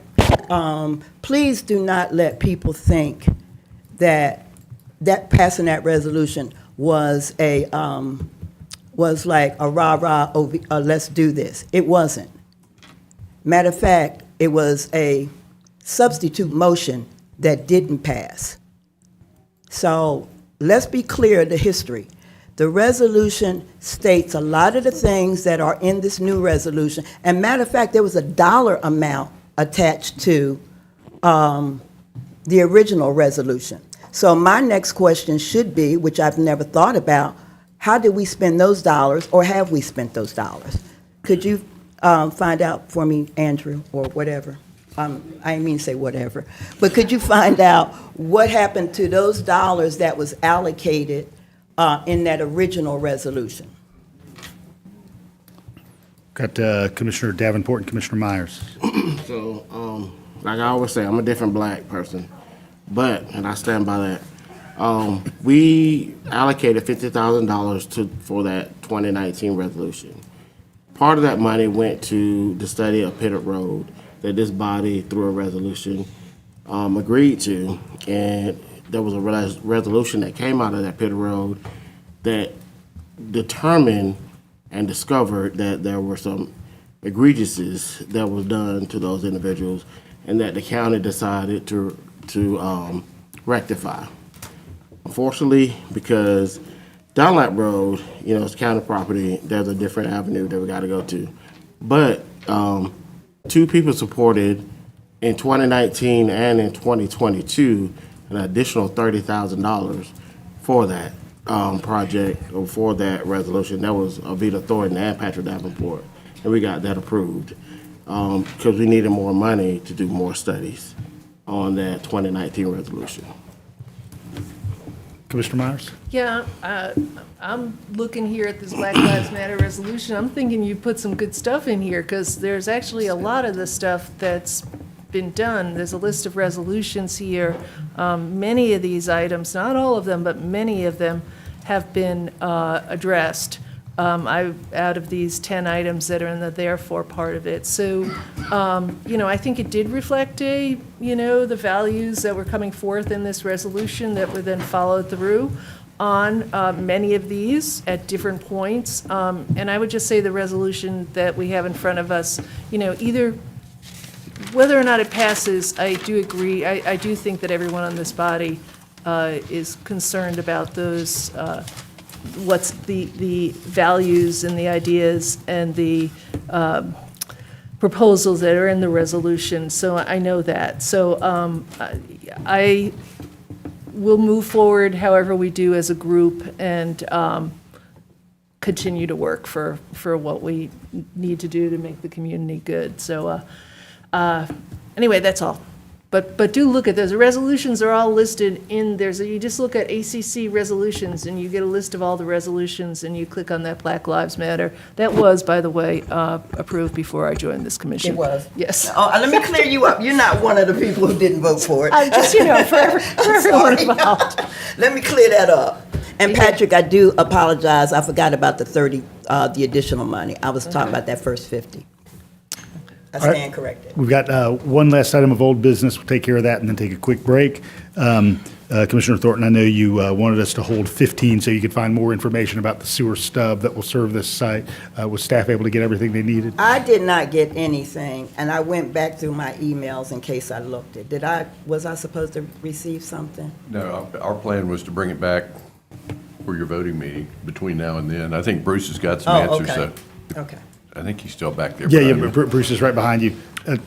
Bruce, do you want to talk a little bit about kind of what you know about the sewer stub to serve this site right behind the Kroger on 72? Sure, happy to. And thank you, Commissioner Thornton, for bringing up the question. The clarification that I was given by Public Utilities was building upon some of the information that was in the staff report, but it is what I'm going to tell you is a little bit clearer. There is a townhome development being built immediately adjacent. The extension of sewer to the subject property will be possible and is anticipated once the townhome development is completed. And that project is underway. So the way it was worded was very conservative in the staff report, and in fact, it sounded a little scarier than Public Utilities staff is viewing it. That project has been let, it is under construction, the pipe is in the ground. Once it's accepted, it will be put at a location that will allow for the subject property to tie in. The second thing that I think is worth noting, what's being requested is a rezone request to clean up something, first and foremost on the map, but then also to put commercial general zoning there. Commercial general zoning can be developed without sewer, it's just more difficult. But sewer will be available, and the completion of that townhome project is all that stands in the way, and it's well underway. Is the developer of this project willing to contribute financially to the piping? Yes. Of the townhome project? No, of this. Well, there is no new project. This is Okay. just a rezone. There is no project So proposed. so he hasn't submitted anything else nothing physical? No, ma'am. nothing- No, Okay, ma'am. thank you. But ultimately, the builder, once it's zoned, would fund that line. And Correct. so then it'll come back to us, and by then the piping will be in place. So if it was zoned, then it would just go through plans review like anything that's appropriately zoned. Okay. Yep. Okay, thank you. Thank you. Any other questions about that one? All right, let's take a 5-minute break, make it quick, and then we'll be back here and we'll get new business. No, I get it. Water.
And pick up with item 16. We're going ahead and turn to new business.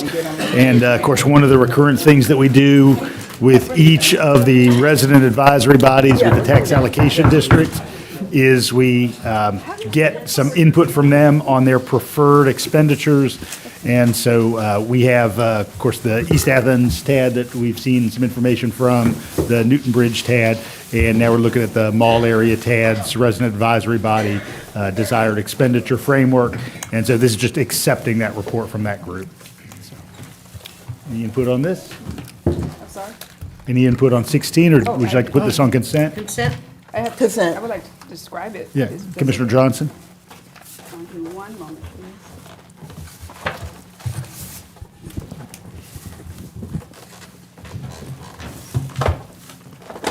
So agenda item number 16. So I'd like to provide some background and context for this agenda. So when this TAD was established, a base property value was set for the district. And as development occurs and property values rise, any increase in property tax revenue above this base is allocated to a special fund to support eligible redevelopment projects within this TAD. And so this agenda outlines the Mall Area TAD Advisory Committee's efforts to gather public input, which included in-person meetings and an online survey. The goal of this engagement was to develop a priority list of public TAD projects. There were 101 responses, and 88 responses were in person, 13 responses were through the survey, and the committee recommended 4 big areas, and those areas are public infrastructure. They put the most weighting on that. The second most was economic development, then housing, and then youth development. I think it's important for me to note to the public watching that they highlighted some exciting things that we don't have right now. Sidewalks on both sides of the street, more street lights, roundabouts, transit stops with coverings, barriers for safety. The folks in Lake Mueller will love this, structured or natural barriers to separate the mall property from their community. And they've been asking about that, and I didn't have an answer, so I'm glad to see that in their recommendation. Another big one that I heard yesterday at a town hall is activity center, park with ball fields, outdoor, indoor entertainment and venues. Also senior living, a library, and a grocery store. So those are some of the major components with economic development, just small business development for that, and partnership with the Small Business Development Commission, and more retail, coffee, just a community within itself that far out on that side of town. That's all I have, sir. Thank you, Commissioner. Commissioner Myers? Yeah, a quick question here on this. These identified priorities, do they only apply to the area in the TAD that is not part of the actual mall redevelopment? I think the mall development, as I recall, set their own priorities for their acquisition of some of the funding, and it was a different ratio, which is why, and they explain in their attachment, that's why some of the percentages kind of look at it and say, 0% for housing. Their justification was that the mall project is providing that as part of the mall TAD, is providing the housing as well as some of the youth development with the Boys and Girls Club and some of the other things that were built into that project. Do you know how much of this TAD, what percentage of this TAD is not in the mall project itself? Percentage of acreage? Yeah, like of Not this off the top of my head. picture. Okay. Because it's really the slivers around the actual mall. Okay. If you do Thank go you. back to those original submission reports when we approved the TADs, those documents that are roughly 100 pages each have a map, and they have the amount of acreage in the overall TAD. So basically, you could take that and you could subtract Right. about 75, and Okay. you'd have the balance. Commissioner Thornton? I'm also glad that this is on the list, Mayor. But my question is, this is the identified priority list, as Commissioner Johnson read. My question is, this list was created when we, at the very beginning, kind of, sort of, right? This was just created by the advisory body this year. So is the developer involved in this priority list? No, this is just the resident advisory body, and so it's sort of agnostic of any sort of outside economic interest, just from that group of residents. So my next question, has anybody talked to the developer besides me? I have to imagine that probably multiple folks have spoken to the developer Okay. of the mall, but of course, this is that whole district, so Okay. it includes some stuff across Atlanta Highway, Okay. kind of down Cleveland Road. So Okay. this is sort of the bigger picture shop. All right. Commissioner Johnson? Really quickly, I just want to announce that I did speak with the developer very briefly to invite him to a town hall, and he is allowing the town hall to be held at the Georgia Square Mall, and I think it's going to be great. The only topic is the mall redevelopment project. It's going to be on Thursday, March 27th. Doors open at 5:30. There will be light refreshments, and the event the panel will start promptly at 6. The developer is going to participate on the panel. Our interim county manager, Brad, will be there. And we sent an invitation to someone on the committee, so we hope that one of the individuals on the committee will also be there. And we anticipate a lot of discussion. We've received tons of questions. So I spoke for 21 seconds to the developer today just to confirm that he's excited. And so I'm looking forward to it on Thursday, March 27th at 5:30. Thank you. As far as this resident input, can we put this on consent? Yes. Yes. All right, item 17 will be an ordinance authorizing some refunding of Series 2025 water and sewer bonds. The way that these work is that when a utility borrows money, there becomes a certain date kind of into that repayment when you can actually refund or refinance those bonds to save the utility some funds, and that's what's happening here with these. Consent. I have one question. Yeah, question, Commissioner So are Fisher. these, and I think you said that, maybe I missed it, Mayor, are these reoccurring bonds, or these are new bonds? 2 points. So to answer your question, this is more or less a refinancing of the current bonds under more favorable terms, which would include the same expiration date. So we are not extending our debt, we are merely lowering our carrying cost. Okay, interest rate. So And then, Mayor, the bond ordinance has been in development with council and will be published, but I think because the bond ordinance has not been added to this, I would recommend you not have it on consent. We'll leave this on discussion then. Discussion. Good question. All right, 18 is the budget ordinance to fund transportation planning in the Newton Bridge Road TAD. So this is just the budget ordinance that accompanies the action we took 2 months ago. Consent. Consent. All right, 18 is consent. All right, 19 is a recommendation to enter into a lease with the Athens Regional Library System. We actually have not had a formal lease on this property, and so that trues this up. Consent. All right, 19 is consent.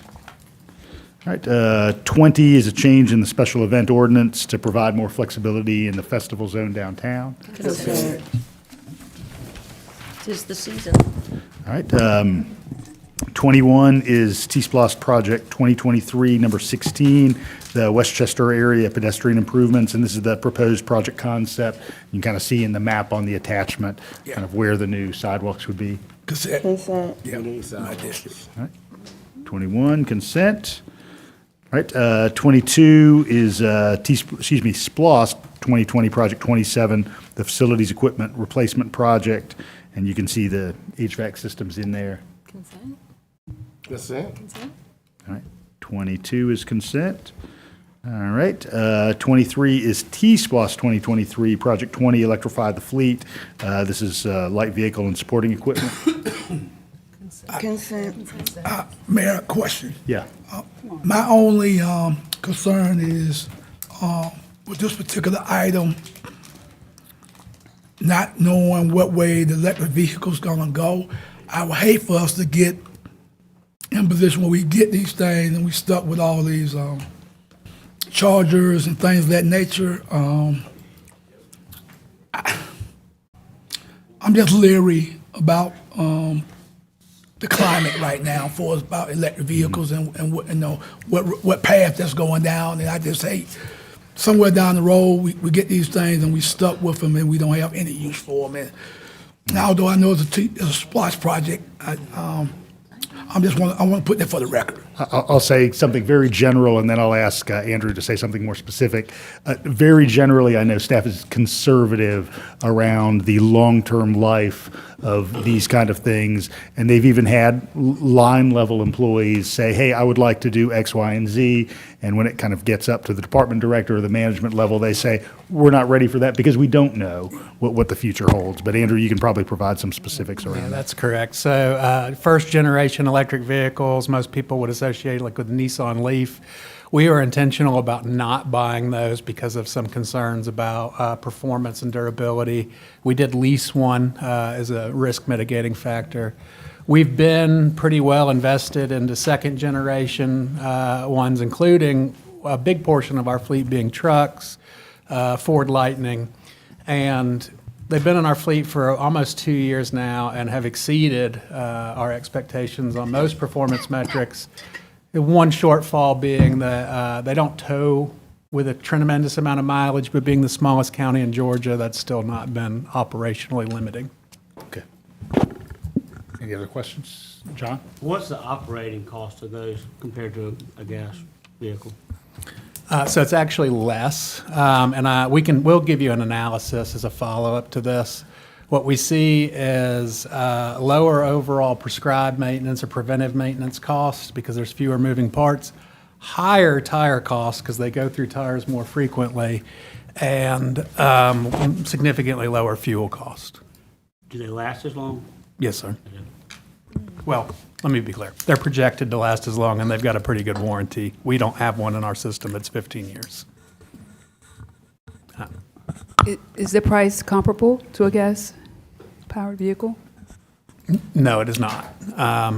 Generally, the electric vehicles are a bit more expensive. At the moment, Athens-Clarke County qualifies for what's called direct pay. It actually makes nonprofits such as this government eligible to receive the tax credit that the average resident or citizen can secure. Now, certainly, we are not making our purchases predicated on that, although we will certainly capture those dollars for our community, because that is one of those things that I think is legislatively up for discussion at the federal level at the moment. Thank you. Want to leave this off consent for Just one more. John? So do we look at leasing those? I mean, it seems if we don't know what the future of them, it'd be safer to lease them versus purchasing them. We have not specifically with SPLOST because I don't know that a lease would be a qualifying SPLOST purchase where it's supposed to be offsetting capital. And in general, our use of leases has been very limited, although we have explored it, including with partners that would take over a significant portion of our fleet. When you dive into the math and look at maintenance and carrying costs, we actually find that on a per year basis, it doesn't yield any savings. Leave this on discussion? Yes. Okay. All right. 24 is the Western Downtown Historic District. Not consent. Not consent. Yeah.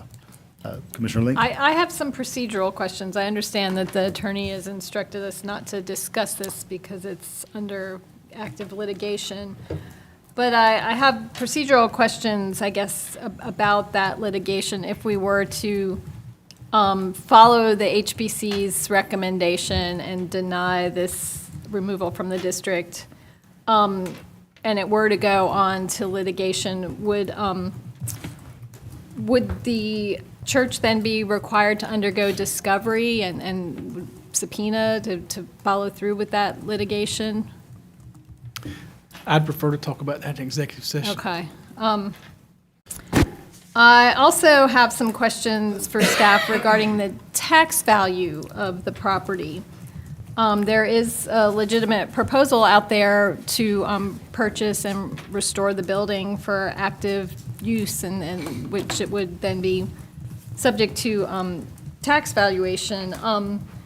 Could we get an idea of what the current tax value and current annual revenue that is generated by the building as it is currently valued, as well as a comparable structure? I'm looking at perhaps 296 North Hull, just a couple blocks away. We have a historic building that is renovated and it houses several businesses and a whole bunch of condos.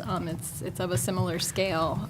I just believe the public deserves to know the money that is being removed from the public's coffers, as long as this property is not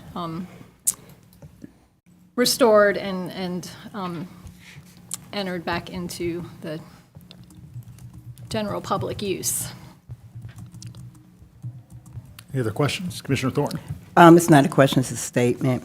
I do think that taking it off consent is what we should do, because we heard some things tonight that if we had have heard in earlier years, it might have made a difference in the direction of the church and this local government, and we probably would not even be in litigation. So I'm for taking it off consent, and maybe there's a miracle between now and whenever. But if we would have heard what we heard tonight, I think we all would be in a better place. Off the consent, sir. Off consent. All right, 25 is the Rock and Shoals Outcrop Natural Area Expansion. This would place a conservation easement on a portion of that property there. Consent? Consent. All right, 25 is consent. All right, 26 is a grant agreement with the state for the Macon Highway launch site. Consent. Questions about this? Government money, let's take it. Yeah, consent. All right, 26 is consent. All right, 27 is an LRC report regarding the process for creating or amending PADs. Commissioner Myers, do you want to say anything as committee chair?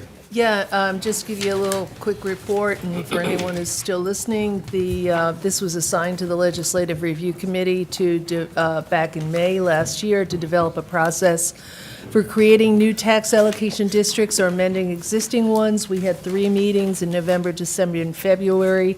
It was real clear among my colleagues that there was a feeling that we really didn't have enough information and experience yet to be creating new and amending existing TADs. The vote was a 4-1 vote. I think it was 4-1 or 3-1. Anyway, I was dissenting only because there was discussion of the project-specific TADs and creating a process where there was a way of going about doing that, and I'll leave it to the mayor to follow up and see if you want to reassign that with a narrow scope to the committee or not. That's at your discretion. Thanks, Commissioner. I think at some point I will reassign it sort of with a more specific scope. Really intent on what you just described, that opportunity for somebody to come forward as an individual property owner and say this would be an optimal TAD. I'll give you a very particular example.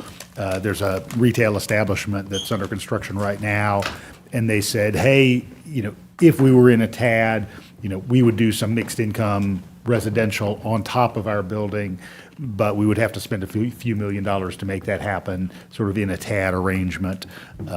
Just if you look at a peer community, I was talking to a mayor in Wisconsin of a town of about 80,000 people, and they've got about 25 TADs, because most of them are modest scale, sort of one block, one 5 or 10 acre parcel, for example.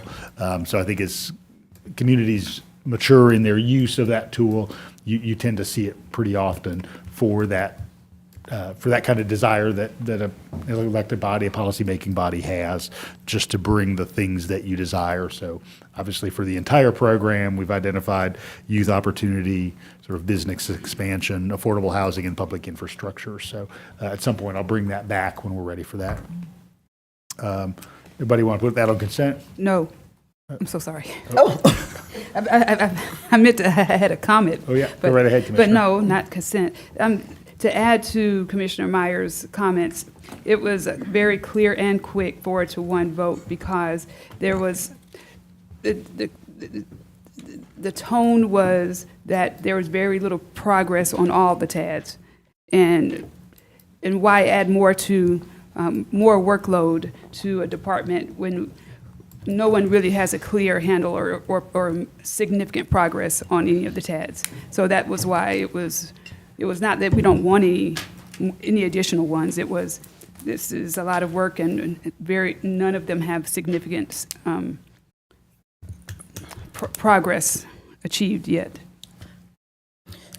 Commissioner Wright? I think that is, I think each committee member would be able to speak to how and why they voted in that way. That is not the information behind my vote for us to go ahead and pass it without action. It had to do with the lack of growth in our general fund from the TADs. So we in my mind, it was mathematics of it not growing because our general fund has already been depleted by the setup of the current TADs. And a lot of work has been done on the TADs, and the tracking of it can be done, and we can get those details when asked, but we felt that we needed to work with the abundance of work that we currently have. That was the messaging I heard that supported me voting it out as this, and I support putting it on consent. Thank you, Commissioner Thornton. Putting it on consent, are you saying that We would accept that committee report to pass out. just no the action. report? Yeah. And yes. nothing, and no recommendation, no new recommendations? That's right. Okay, so we're accepting the report, but no, yeah, that'd be fine with me. Me as well. All right. 27 on consent. Can I make one comment? Got one Oh, comment. yeah, sorry, John.